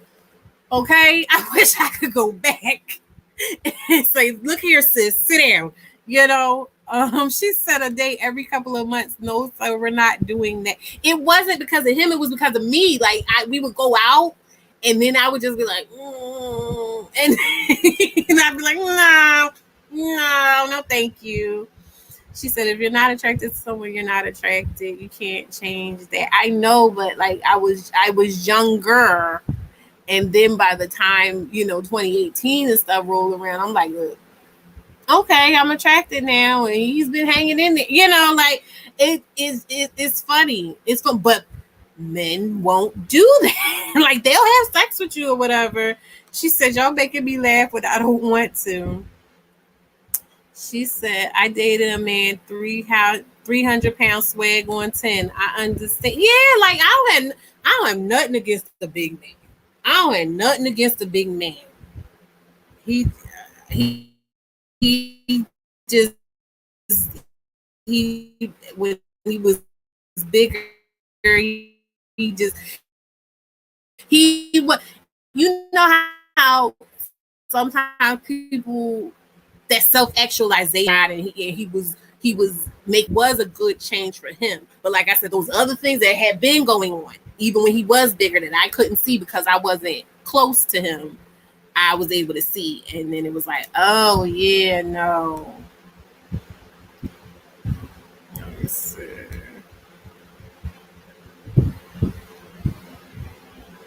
Somebody said something. Hold on. It sucks all kinds. Oh wait, I went up too far. I'm like, this looks familiar. Hold on, the comments are catching up. Chris says, also, men are not entitled to anything, nor should women be limited in what games and with whom they play. Players have to agree to, one, play together, two, the rules and the object outcome before start. Yeah, Chris, but who's sitting, what? Well, I don't know how you date. You've only been in your life experience, but I'm here to tell you, ain't nobody sitting down talking about no rules and nothing. Everybody's out going for what they know. Okay. Like they try to get in where they fit in for real. There's no rules of engagement. There's no, taking off of the glove and throwing it into the ring. They're just like they out here trying to get you. Prince Petty said, was that Beyonce? Bye, Petty. She said, and that has to do with my own personal childhood trauma. Her spirit said no, but her aunt. Themis, Themis, not my house. Don't try to play me. Her spirit said no, but his stats made her give him. That's true. That's true, Tiff. That is so true. I just was like, okay, he got the money going on. He always had the money. It's not like he came up financially or anything. Everything about him was the same, except for the weight. And made her give him a spot he could never fill. Hi, Mara. How are you? Theme is, you know what? You about to get on the list. Jenny Bean said, I dated one big dude who started out smaller. No, no, thank you. Well, I can imagine if you coming in one way and then, something else happened, it might be like, nah, this ain't what I signed up for. It said the ones trying to, and that is, that was a lesson. That was definitely a lesson I learned. And I also, so like I said, I'm good on patterns. So now I have a good read on what the pattern is with him. Child, pity day. I had a pity baby. But that was, listen, that might have to go behind Patreon. People was talking about story times, and I got story for days. But the way I'm set up and the way I'm gonna have to put that in a Patreon because I don't need people like. And I'm going to review. I have like some lives I used to do on Instagram, and it was this one live I did. I did like a little clip on my YouTube page of me and this lady from the UK. But that whole live is on Instagram, and like at a certain point in the Instagram, his mother came on and was like harassing me and saying things. And one day I'll play it on here for y'all. But she said, not a pity baby. Lancinette said, Themis, black women date potential. Yeah, like that's the sad part about it. Afree. Hi, Afree. Hey, what's good? How are you this evening? Girl, I am. Ooh, I'm just getting ready for Oh uh, yeah, because you said you were going through some stuff. yeah, I've been going through some stuff, but I'm getting ready to settle down a little bit. I'm about to go back to school, actually, Mm-hmm. to get my degree, and it's hard, military wife. I'll just say that. It's hard out here. But okay, so my response to your title, to the title of the video, um, I think I need a little more context. The title, what we're discussing is classy versus trashy, right? That's what we're talking about. So can I get a little text? Yes. What is that? Sure. So were you in the Discord when we had watched the video of the girl who was talking about how no men ever like wife her, they just want to come and have sex with her and she's the ugly friend and all that other stuff? Was that a video that she made about herself? She was, I'm not Yeah, I'm she not made it the about her. girl that you take seriously. Mm-hmm. Yeah, I think I saw that. Yeah. Yeah. So when we were in the Discord, someone made a comment and they were saying that when they went and looked at her social media, they could kind of understand, not that it was right that the men were doing it, but they were saying that she was probably attracting a certain kind of man with what she was putting forth on her social media. And so then we were having like a really good conversation in the Discord, but it was hard because like I even said, I was like, this is a talking conversation. Like this isn't a text conversation because there was just so many layers to it. And like things were getting misconstrued and people were like misunderstanding where she was coming from. I feel like they were thinking that she was saying like she should have got that treatment, whereas the woman was saying, no, I see how she's getting tossed into this category. That doesn't mean that's who she is and that's what she deserves, but I can see based off of what she's putting forth how she's being categorized that way.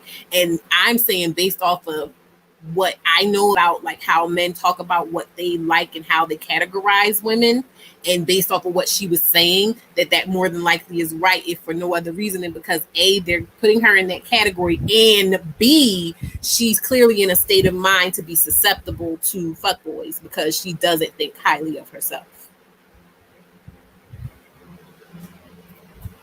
Okay, so basically, like, the way that she's presenting is attracting the wrong type of attention, and that is, some people believe that is the fault. That is her fault. Correct. Some people believe it's her fault, but what I'm saying is how she presents doesn't matter as much as what she what she is going to accept, because were you here earlier? No, I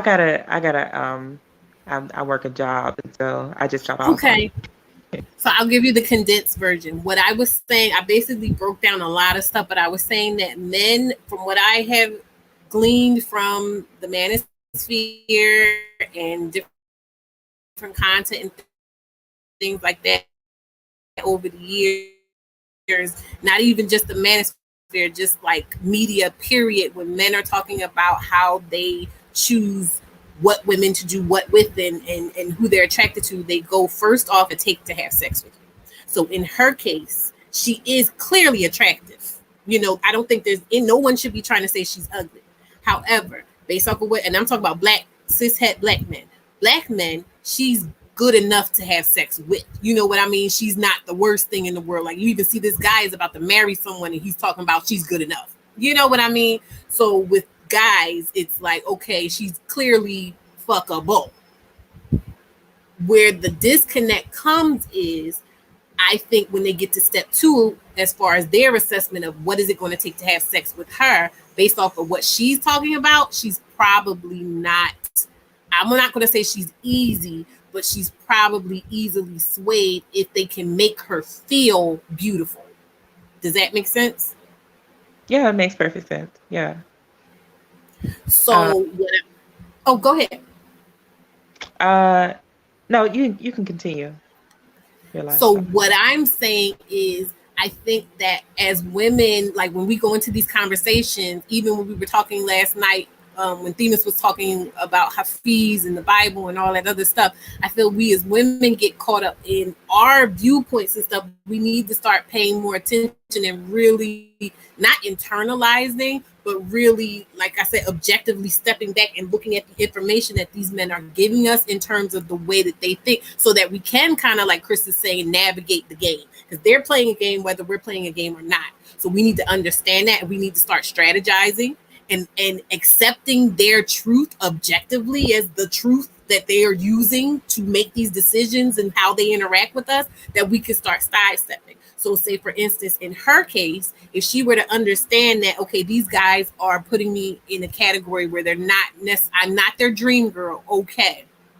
But when they come to me with the beautiful, if I go in understanding that I'm not their dream girl, or I may not really be their dream girl, and just kind of hold off on getting so drawn into what they're saying, I can sit back and see if they really mean it. Oh no, where'd she go? Hey QB, she said, I thought we were doing attire tips. Oh no, girl, it was a whole different thing. That would be, if I'm going to do like actual tips on how to dress and stuff like that, that would be, you would see on the thumbnail, Refine Your Shine. I thought about putting a Refine Your Shine on this one, but this is more of a discussion and less of like a tutorial or anything. Typically, I'll do a Birth Your Bag, Refine Your Shine, or Build Your Boundaries if it's a guest or just really advice. This is more so discussion. Oh, a freeze back. My bad. I accidentally closed the window. So, to your point, when you I said just that, added you to the screen. can you hear There me? you go. You're back. Are Can you you hear me? muted? Did you catch? Yes, I can hear you. Yeah, my bad. Something happened, had some technical difficulties, but I did catch the last few things that you said, where you was like, um, men go in thinking or looking for their dream girl. Could you continue from that point, and then I can Yeah. respond? Okay. So, like, men, they aren't. I was saying, like, men, I only know like the first two criteria. We're talking about like from a man seeing you to marrying you pipeline. First thing they're going to look at with a woman is, would I have sex with her? So in the case of this woman that was in the video, I would say, objectively speaking, based off of the stuff they talk about, she is not necessarily quote unquote a dream girl, because she's not a preference, but she is fuckable. Because she has a beautiful, I find her gorgeous. I want to be clear about that. I find her gorgeous the way she is. She's perfect. She's amazing. She's really beautiful. But knowing how these guys think and what they talk about, and how, this rating system and everything like that, I can safely categorize her as fuckable, but not necessarily like someone that they're going gaga over to where they may simp. You know what I mean? Like, typically, I think simping is reserved for whoever they feel like is just, they're completely out of their league, beautiful type of girl. The second step would be, what does it take to actually have sex with her?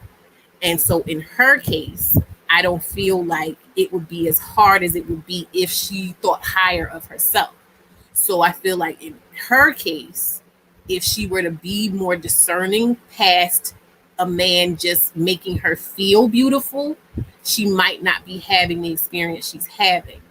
But what the person in the first step though was looking at her and going like, if she was giving off more of a black woman in luxury, I don't think she would be getting the same guys. Because if you go in for like black women in luxury hypergamy aesthetics, you gotta have, at least it seems like you gotta have bread. And I feel like that really kind of gets a lot of people out of there, because then that second step being, what does it take to have sex with her, that's going to eliminate a lot of people.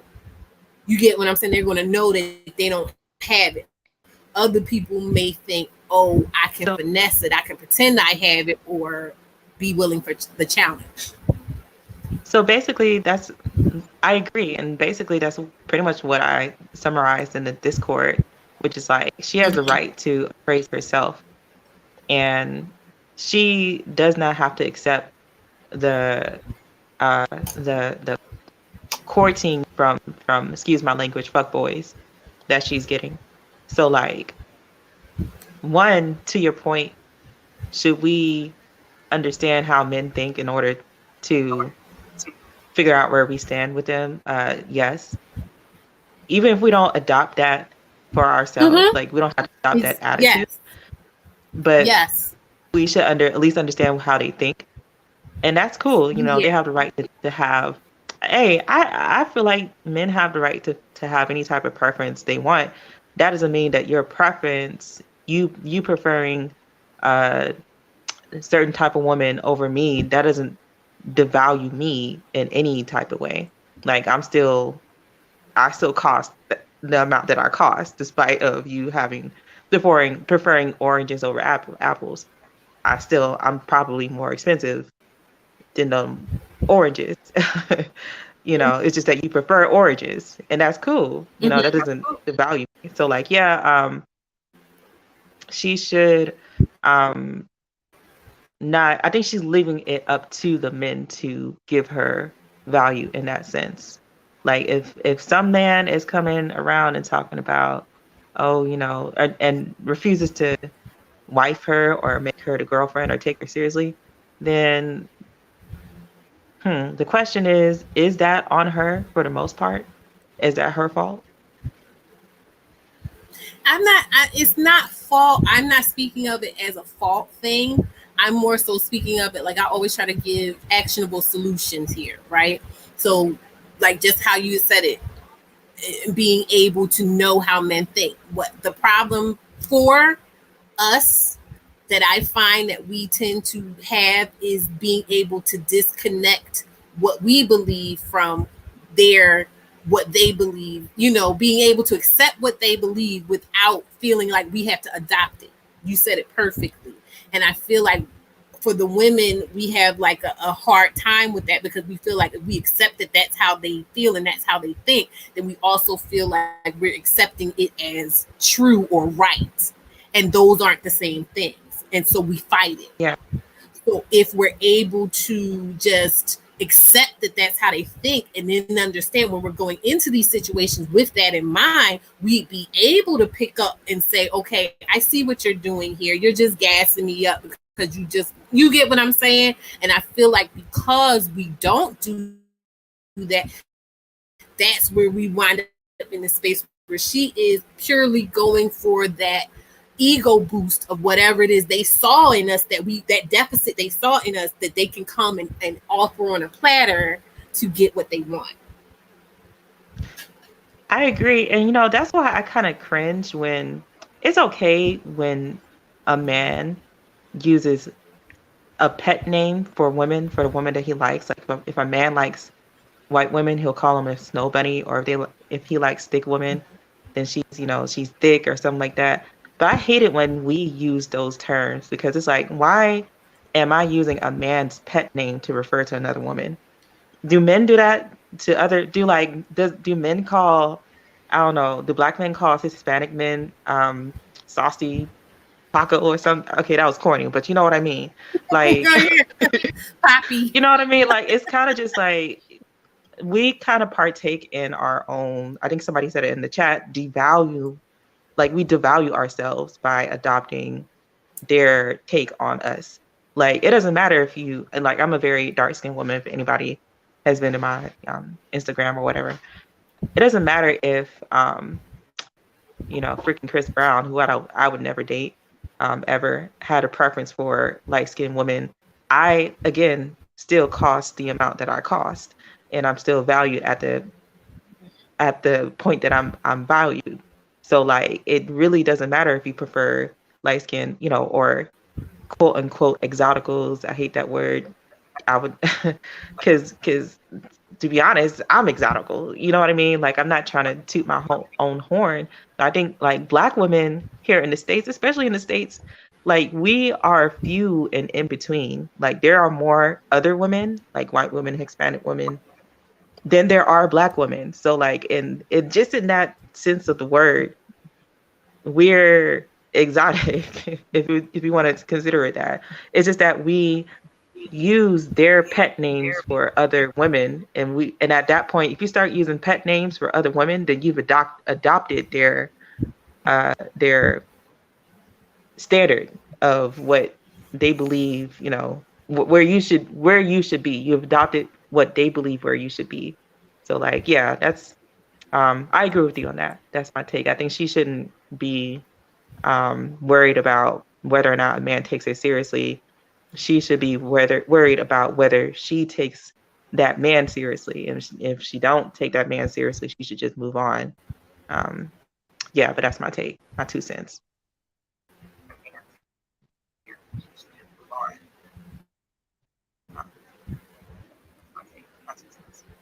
Yeah, you are. AJ, how are you? Hey girl, I'm doing good. I just came on to be nosy, first of all. And I'm like, I want to see. I'm like, I heard you talking about I date once every couple of months or something. I was like, oh no, a child, no. I know you are not sitting up in the house with your beautiful self. No, well, that wasteful. was, listen, he's the only person that I have been seeing since. So I wasn't seeing anyone from 2015 on up to 2018. And then I was dating him for like a couple months in 2018, into 2018. I dated him in like the spring of 2019. And then I dated him in like the winter, spring of 2020. And that's all. Are you dating right now? No, I've had enough for now. You know, it's not forever, but like I have other things I'm worried about right now. Like I think you should date. I'm just putting my 2 cents in. You don't have to listen to anything because again, it's 2 cents. It's literally 2 pennies, girl. But I think that you would do so well. That's why I'm just like, I don't know. It just always makes my heart sad when I see like beautiful people like this woman in this video talking about she's not all this and all that. I'm like, whoa, that is not true at all. You are beautiful. You are talented. You have lots of things to offer. I don't know, like, and that's why I think maybe she might, like Afri was saying, she might be attracted to the wrong kinds of men.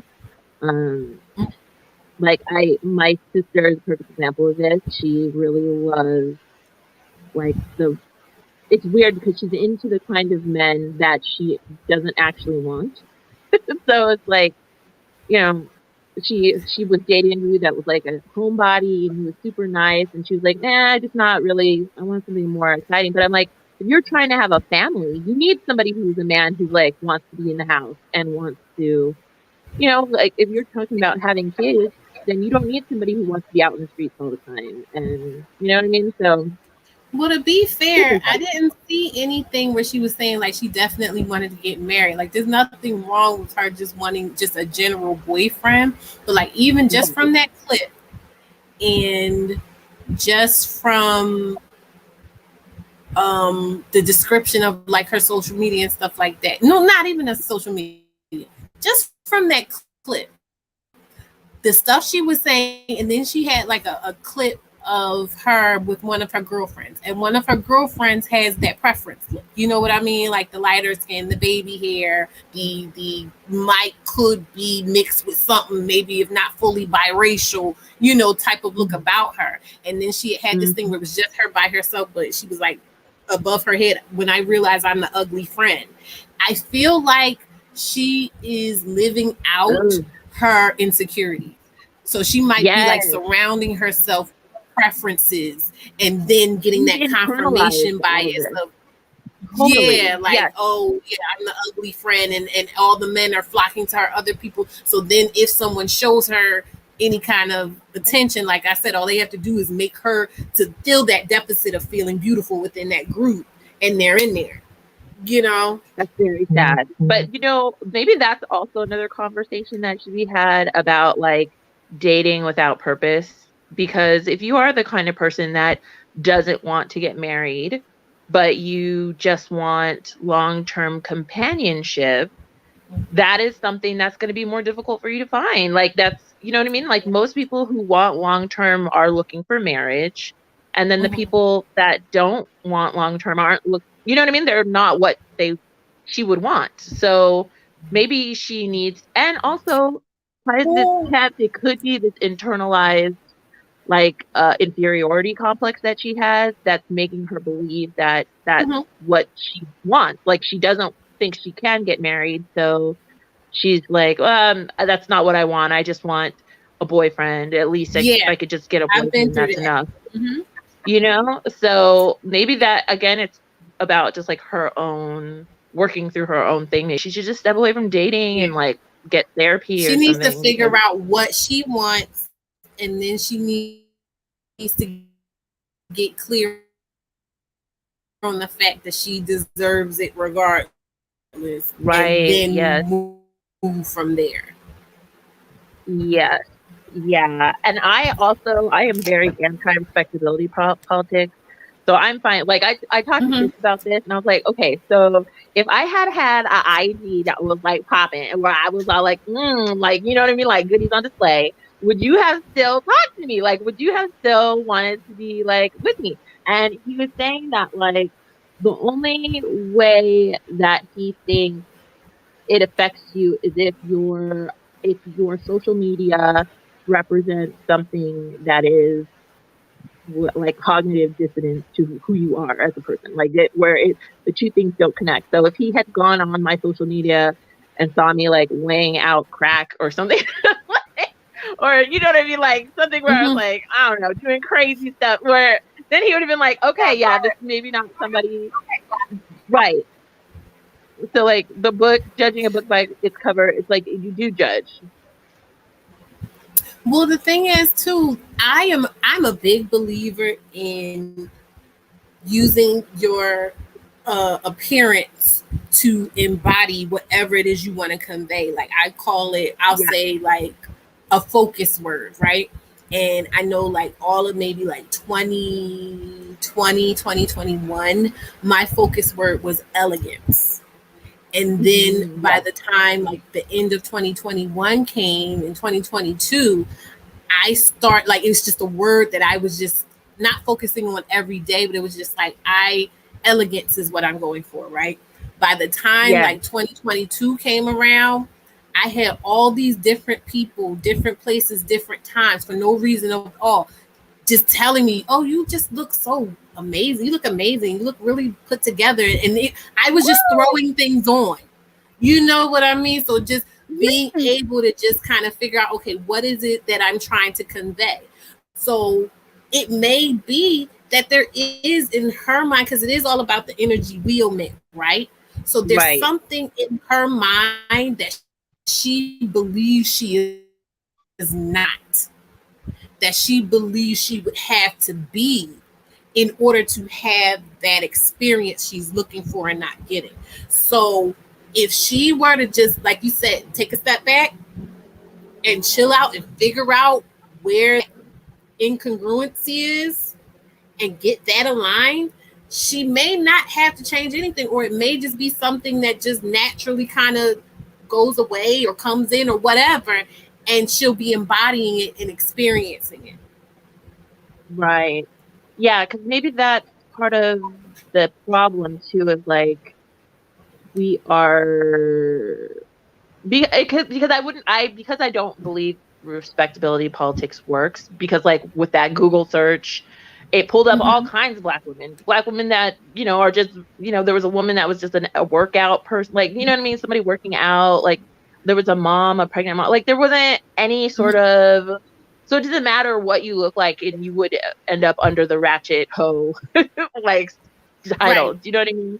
So to me, it's like, just live your best life, be who you are, and then that will attract the kind of people to you that you want. But I feel like sometimes though, maybe she isn't being who she actually is. Like you're saying, like maybe she's acting out something, because that doesn't make sense that she would have this persona on IG, but then making videos talking about like how she's not deserving of these things. Do you know what I mean? Like it just doesn't make sense. Those two things don't align. Like if you are this person that has all this confidence and, you know, this really like fun, sexy persona, you wouldn't think that they would have the she seemed like a vibe.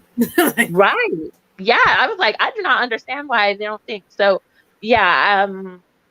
Maybe that's what it is too. Yeah. It's just like discovering where you are not, like, who are you actually, and what is it that you actually want? Yeah. Definitely. Because even when I was talking about, you know, the struggle that I had in trying to meet these standards, these societal standards that were living inside of me, that I didn't even know were living inside of me, that I felt like I had breached once I had my daughter. What I realized once I got healed, or once I, you know, got to this point of healing, because there's always more work to do, was that it wasn't a matter of me becoming something else. It was a matter of me remembering who I thought I was and who I actually was prior to doing the bad thing. Because when I really sat and thought about it, I'm like, I'm not different than I was prior. I feel different because I had gotten so deep into what I thought I was because I had my baby. But really, I'm not a new person. I'm back to me. Right. You know, got you. She might have to figure out who me actually is, and if there was ever a time when she felt the most like herself and just comfortable. And there are so many things. Like I was watching for Harriet, and she did a talk with a woman who was talking about fat liberation, not body positivity, but fat liberation. And they were having these conversations about being in a fat body in the different ways. Like I always talk about the experience of it, and the intuitive experiences and sensations and stuff that aren't full on, you know, right in your face for you to be able to pick out and circumvent and overcome and you know, sidestep or whatever. The things you actually have to first put your finger on first before you can heal. And there are a lot of experiences that you are denied when you have a certain type of presentation, whether it's something that you can, like clothing you could put on or put off, or the way you style your hair, or whether it is something like weight or something. There are certain ways that you are treated within the society that true. Oh my gosh. Yeah. Just you absorb, and you just feel like, okay, yeah, I'm a big girl, so I'm not pretty. I'm a dark-skinned girl, so I'm not pretty. You know, I'm not desirable. And it's not something you think out prettiness or desirability either. Like that it's something that you just never ever will be able to attain. So you kind of, it's almost like a self-fulfilling prophecy at that point. If you feel like you can never attain this, you don't even bother trying. Right. Yeah.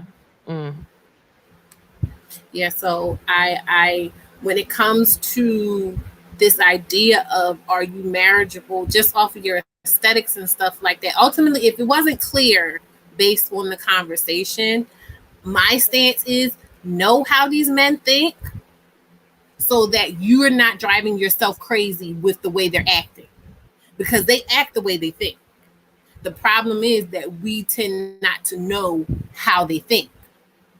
So once you familiarize yourself with their thought processes, then you can see, okay, he's treating me like a fat girl, or he's treating me like a this, or he's treating me what I'm saying. So you can say, yeah, no good. Like that had happened to me on that live when you asked me about dating. That live I did with Themis when he featured me for my book. I had actually dipped my toe back into, well, I used the Facebook dating app. It wasn't like I was looking to do. It was just like, oh, I'll try it. And I had experiences with two guys, and I'm like, oh, they still doing this shit? Never mind. You know, like that's why I just kind of stick to the rivers and the lakes I'm used to right now, because I'm just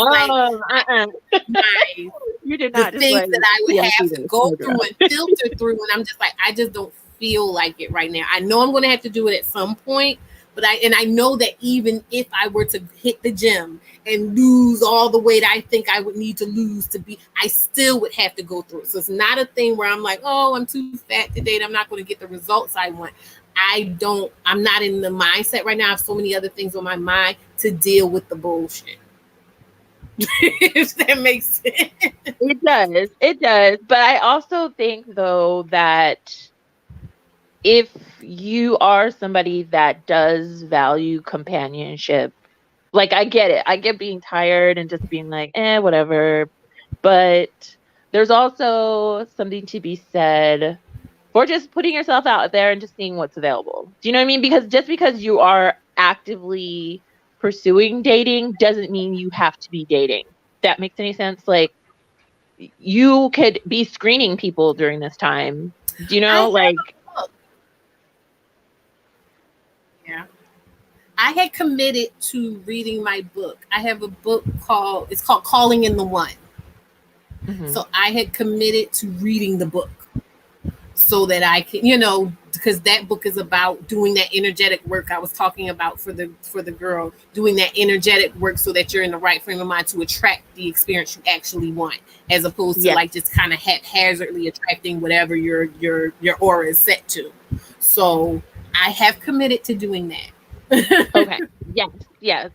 And also just like look at it instead of as being, because you kind of talk about it as like a chore, but it doesn't have to be. Like, it could be just like a fun experience. Do you know what I mean? Like, when I was like actively dating, I was tired. So I was like, I'm just going to make this about learning about people. Do you know what I mean? Like, talking to people, talking to men, seeing what their thoughts are about different things, just getting into people's minds, just like, hi, how you doing? What are your interests? Like, I had a bunch of crazy questions that I would just ask just to see what people would say. That's the type of person I am. I'm going to just ask, and a lot of times that is where people, like, I won't say fall in love with me, but like I'll get that reaction of, wow, I like you. I didn't really expect to like you, because I'm just like, hey, what? No, really? Anybody that says I never expected to like you, please walk away from them, because that's not okay. But like, for the most part, it doesn't have to be like especially if you're not active. And then if you happen to come across somebody that you're like really vibing with, then you could go out to like lunch or something, and then it just becomes a thing. Okay, Chris is handing me a book. It's called Michael Todd's Relationship Goals. It's How to Win at Dating, Marriage, and Sex. I guess it's a book that he recommends. Michael Todd is the author. TODD.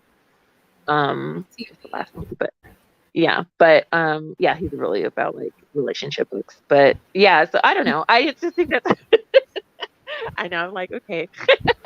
I will share the information on. But yeah, I think, I don't know. You're gorgeous, and I just think that like I always thought to myself, I'm tired, but I'm like, if I'm not actively doing anything, then will I later look back and regret not having actively done anything? Do you know what I mean? Like, even if it's passive, what I mean? Like, I don't know. That's the only thing that makes me like, ooh, if you're looking to do it, it's always better to do it sooner than later. I would say. You're right. I think for me right now, it's not even so much the dating part that's daunting. It's because I know that I like a challenge. I've come to understand that I do enjoy a challenge. However, I need to have a certain level of peace and serenity to retreat to. Mm-hmm. And right now my life is not, I don't know where that is.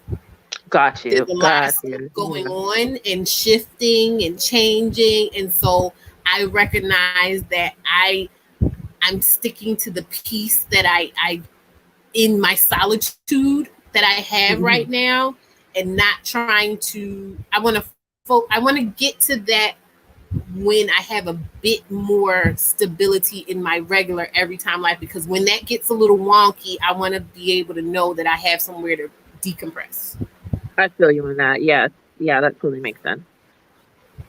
Yeah, Okay, I was but it's just making sure you wasn't wasting your pretty years or no. whatever. Thank you. I was like, what are you One of doing, the things girl? it does say you need an account. I'm going to make you my accountability partner when I do start because, like, it was this other platform. This guy, Deeper Dating. It's up there somewhere.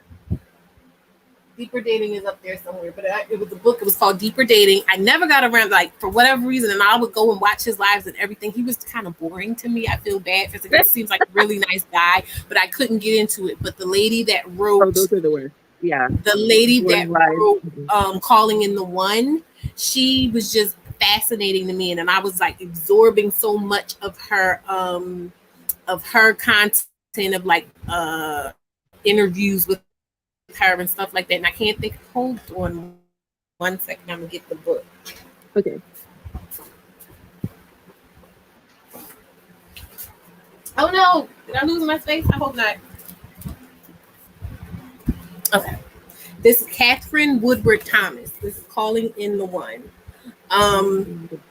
When I was watching like her, I think she did like a TED talk, and then she did some other things and stuff like that. And I just really loved her philosophy and even her presence. Even though she's an unassuming woman, like if you were to just look at a picture of her, she looks kind of like the archetype of like a librarian. You know what I mean? But when she was talking, you could see her sensuality and just presence. And you know what I mean? So I totally understood what she was talking about in terms of just getting your energy right to call in what it is you want to, because I remember being in spaces where I was kind of like, you know, like I'm almost 40 years old. I just started wearing cleavage. You know what I mean? Yeah, like I just started. This ties into what we were talking about with the Black people not really having. I think that ties into what we were talking about with Black people having, like, that's a whole other conversation, but Black people being kind of like sexually repressed generally. But yeah, oh yeah, I can with that show. But yeah, so that's very wise to like focus your energy in that way first, and then like use it for a purpose. That makes sense. That totally makes sense. Yeah.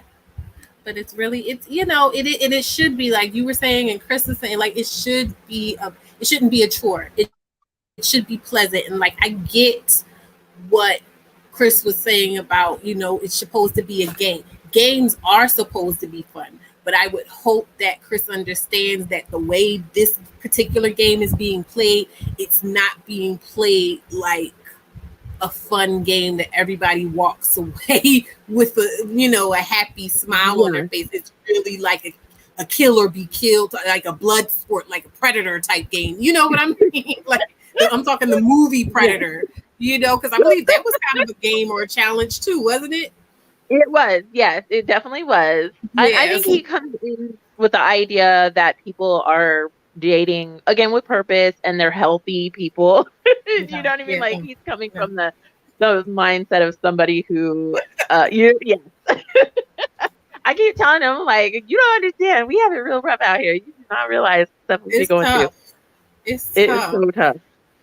But I mean, what he says though does make sense about it. Is a game, like women should play, you know, like not sleeping with them right away and all that other stuff. Like those things are games, even though they are based on like self-preservation and betting or whatever. I was about to say it's a game, but it's not even like, that's the thing. When we read it, because women are the ones really buying all the books and you know, men are for Mars, women are for Venus. That's women trying to figure this stuff out. And so when we're doing that stuff, when we're doing that stuff, we want it to.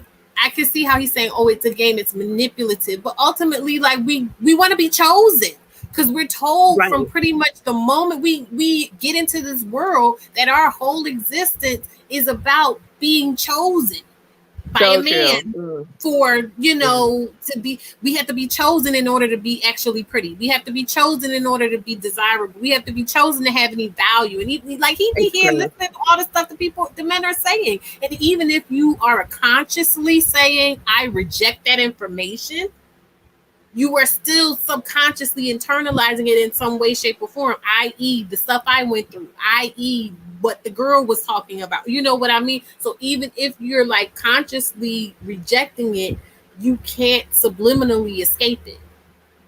So true. It's gross, but it's true. Like, yeah, you really can't. You really can't. It's all the conditioning. It's all the conditioning that we're exposed to early. Yeah.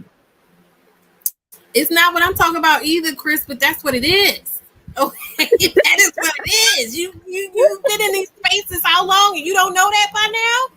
We dying out here. No, and the sad part is we're literally dying out here. You know what I mean? Literally. When I say the girls are windmilling and fighting for their lives, I'm joking, but I'm not joking. We're trying to stay alive out here. It is very crazy and dangerous for a woman that is single, a woman with children. I mean, there's just like so many added layers to the fears when you are dating as a single woman, and a single woman with children, a Black single woman. There's like so many different layers to it, and it's a lot sometimes. I totally understand. I totally understand. And Spark But Joy says I do a know lot that of women being in a relationship. But I do know that being in a relationship does, give you more. It gives you help. Do you know what I mean? Like, as being married is better. It's better for building wealth. I mean, of course, it does not help a woman's life expectancy, unfortunately. I was like, ugh. Yeah, that's the thing. And that's the thing. The studies show like we're playing this game, and we're trying to engage to our detriment, because ultimately it takes more years off of our life than it gives years to the men. Right. Which I don't understand. Like, men don't want to get married, but Black men specifically don't want to get married. Yeah. It's like, what, you want to live? Like, what? What are you doing? But yeah, but I mean, if you are a single mother, Mark though, Joy says it makes sense.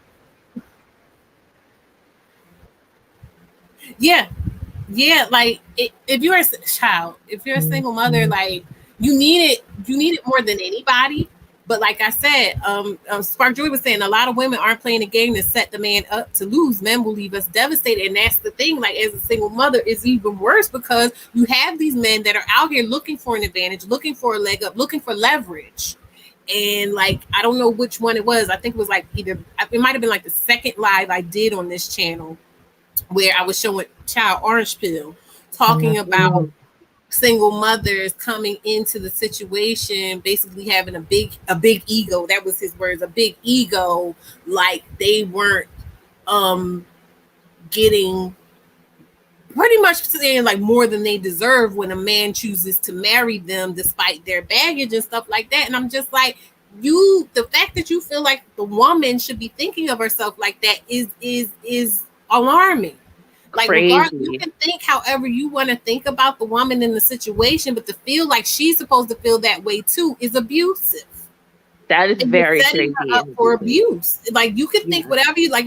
I was saying, we can take into account the way they think, but we don't have to adopt it. And just like they can take into account the way we think, and we don't have to adopt it. But to not look at the way that you expect me to think about myself as a single mother, and as someone who doesn't fall this, high on the hierarchy of beauty and this and that and the other, for you to want me to lower myself and my esteem of myself is predatory. But then they'll turn around when you do that, and you get the results of that, and say you should have chose better.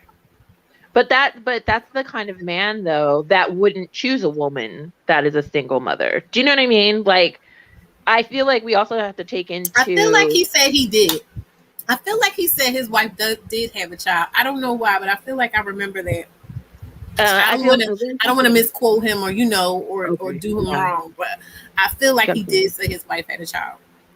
Yeah, I think that like when we also need to like, because everybody gets like really alarmed when we start hearing stuff like that. But I'm also like, okay, well, like, let's take a step back, because most of the men that think this way are probably not going to want to date a single mother anyway. So, you know what I mean? So you're kind of okay. You're kind of safe in that way.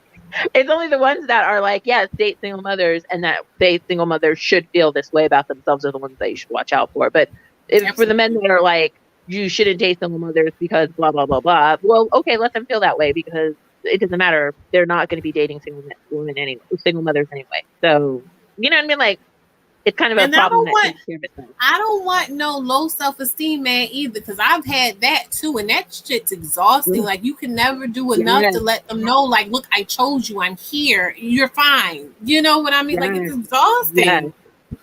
Oh my gosh. Insecure, low self-esteem. Yes, there's absolutely nothing. It's a losing battle. There's absolutely nothing you can do to make a man like that feel. And don't let you also be a woman that's successful. On top of that, oh no, child. Ooh, you might as well just hang it up. Like that is never gonna work. That is absolutely never gonna work. You're always gonna be. They said the man that made that message to his fiance about her not being the most beautiful and the smartest and all of that. Apparently, she's like a PhD or something, and he's not. And he's not.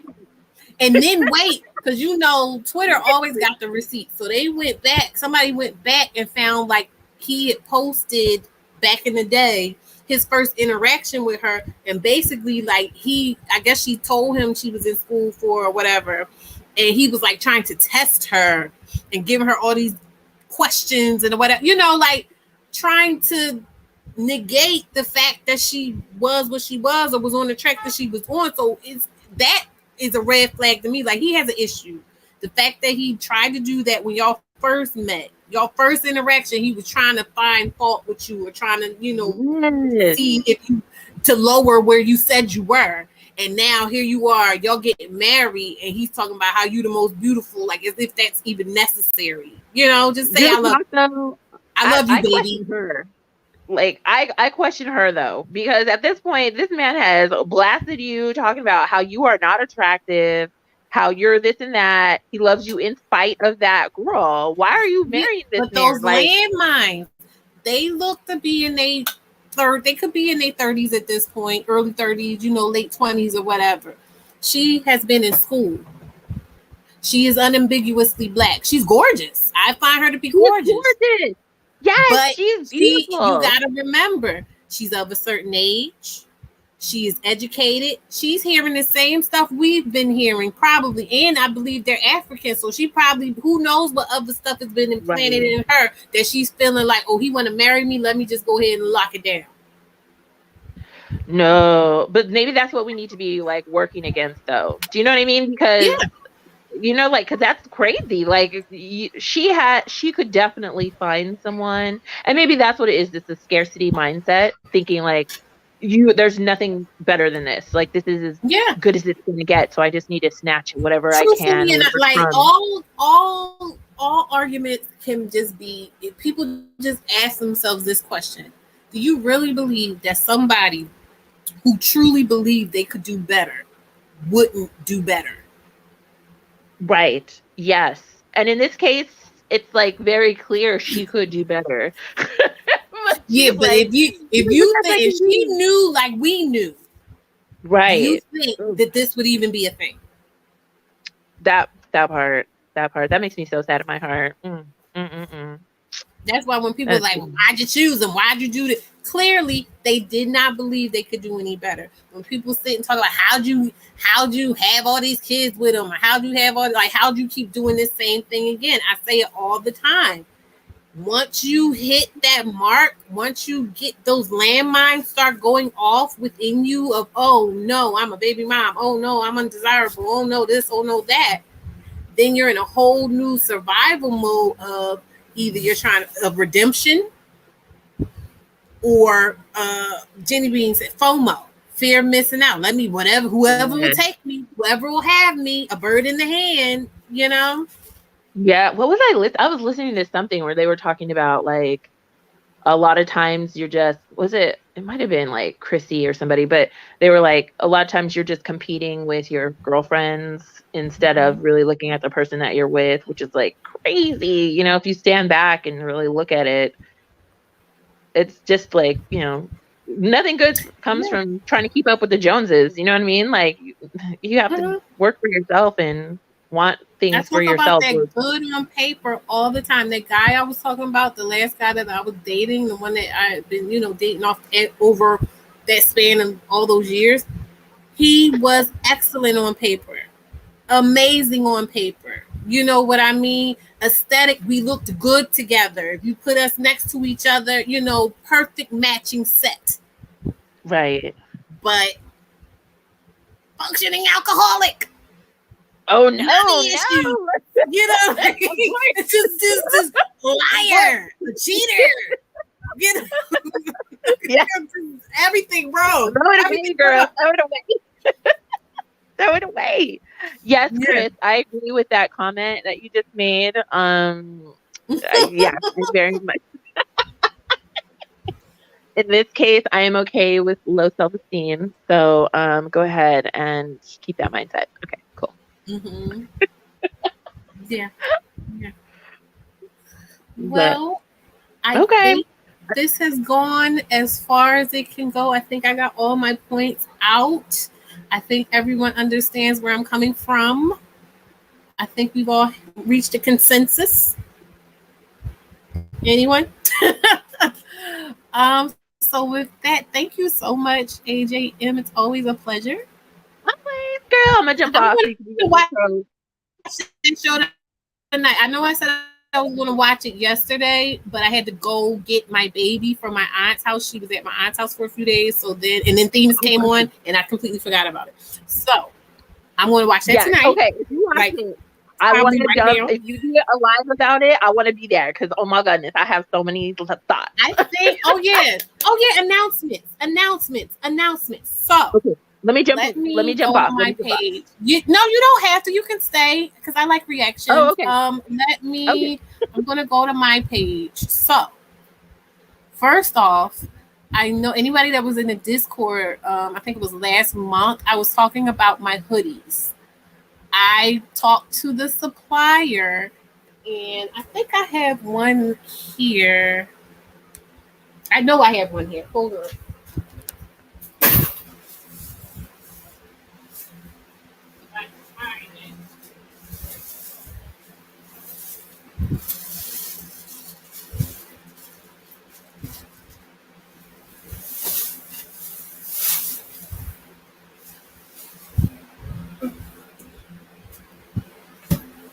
Inside out Ooh, okay. because Let me jump off so they can see it big. Thanks for having me on, girl. I'm gonna stay in the comments. I'm gonna be in the chat. I'm gonna be in the okay. chat. Okay. No problem.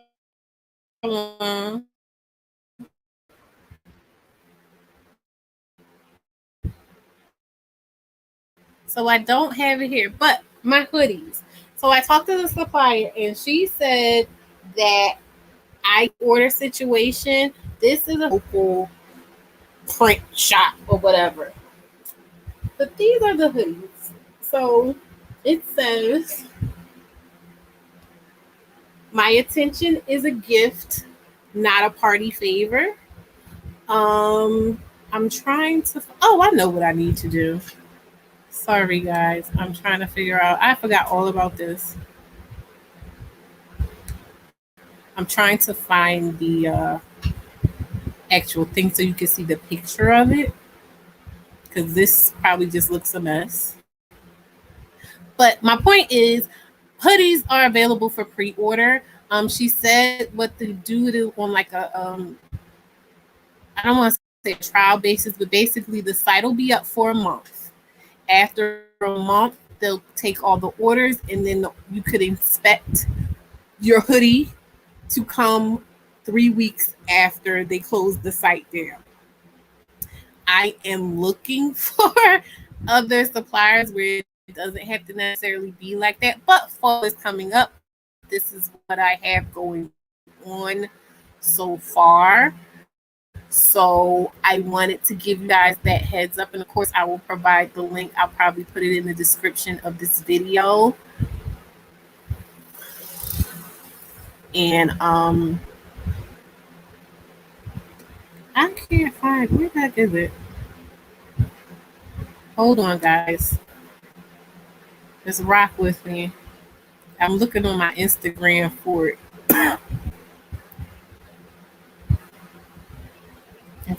pretty far. I've been ambitious for a long time. Like when I say this whole platform has just been me just kind of literally having manifesting thoughts into things. This whole time, like I remember putting together a little mock-up of the hoodie. Okay, so this is me in the hoodie. I'm about to share it.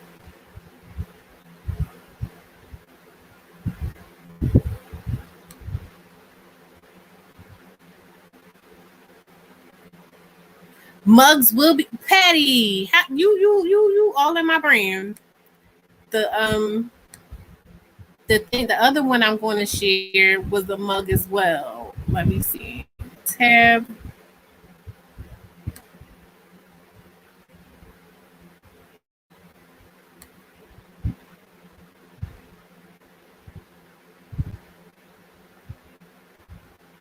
Hold on, it's coming up. Okay, so that's me in the hoodie last year. Like I said, it says my attention is a gift, not a party favor. Who said beer cozies? Who wants a beer cozy? Let me see. Yeah, so that's me in the hoodie. And then oh yeah, follow me on Instagram, y'all. And I have other like old lives. I used to do woman chat. Well, here it is. So this was my vision board mock-up of hoodies, or I was saying to you, hoodies or mugs, right? So this is the hoodie, and it has the level up logo on the back. I'm trying to see if you can see it. Yeah, it has the level up logo on the back. So this is what I have going on. Like I said, I can't put my finger on the link right this second. I'll have to do that after the fact, like after I get off. But I will be posting that in the Discord, and I also will add it to the description of this video here. So yeah, and also of course the book is on Amazon. I didn't put, are you making fruitcake hoodies as well? No, you were good, Patty. You were doing, when you said it was at Custom Ink, because Custom Ink was literally, I guess they said we didn't want the white man to be getting the money for it, but it that was fine too. Demons don't want to get the money for us. I don't know. Y'all let me know what we doing the fruitcake shirts on. But yeah, so I have a supplier. They are willing to ship, but it would be pre-order, which would be just in time for the fall, because they're saying they'll leave this open for a month. So we're in July, to the end of July. That would take it to the end of August, and then it would get. They said they would be. You should expect, because I said specifically when should they expect to receive the hoodies, and they said 3 weeks after the close of the shop. So the shop will be open for a month. The online shop will be open for a month, and then 3 weeks after that, people could expect their hoodies. So just in time for fall is what I'm trying to say. So yeah, and of course, the book is always on Amazon. All of that. I'll be putting that stuff in the description.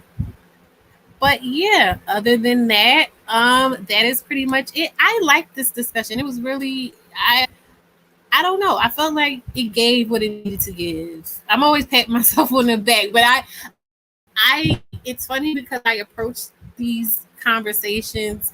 It's like I'm doing it, but I'm also experiencing it, because I just love the YouTube forum. I love the platform and talking in this way and being able to dive deep into these just random things. So I really enjoyed you guys' company. I appreciate you, to everybody that came up, everybody that just came through and give me a view for the algorithm. I appreciate. Please remember to like, share, and subscribe. Oh, I should have did this stuff in the after show. Oh well. But I'm just going to go ahead and go out. See you guys next week for another Woman Chat Wednesday, on another Woman-Centered Wednesday. Shout out to Tiff. And I will see you guys where I typically see you guys.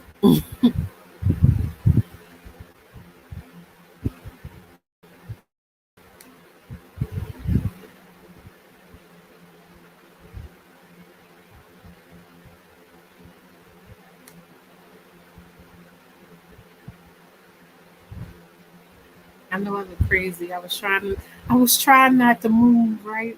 Because the thing is taking so long to add to the stream. And I was hoping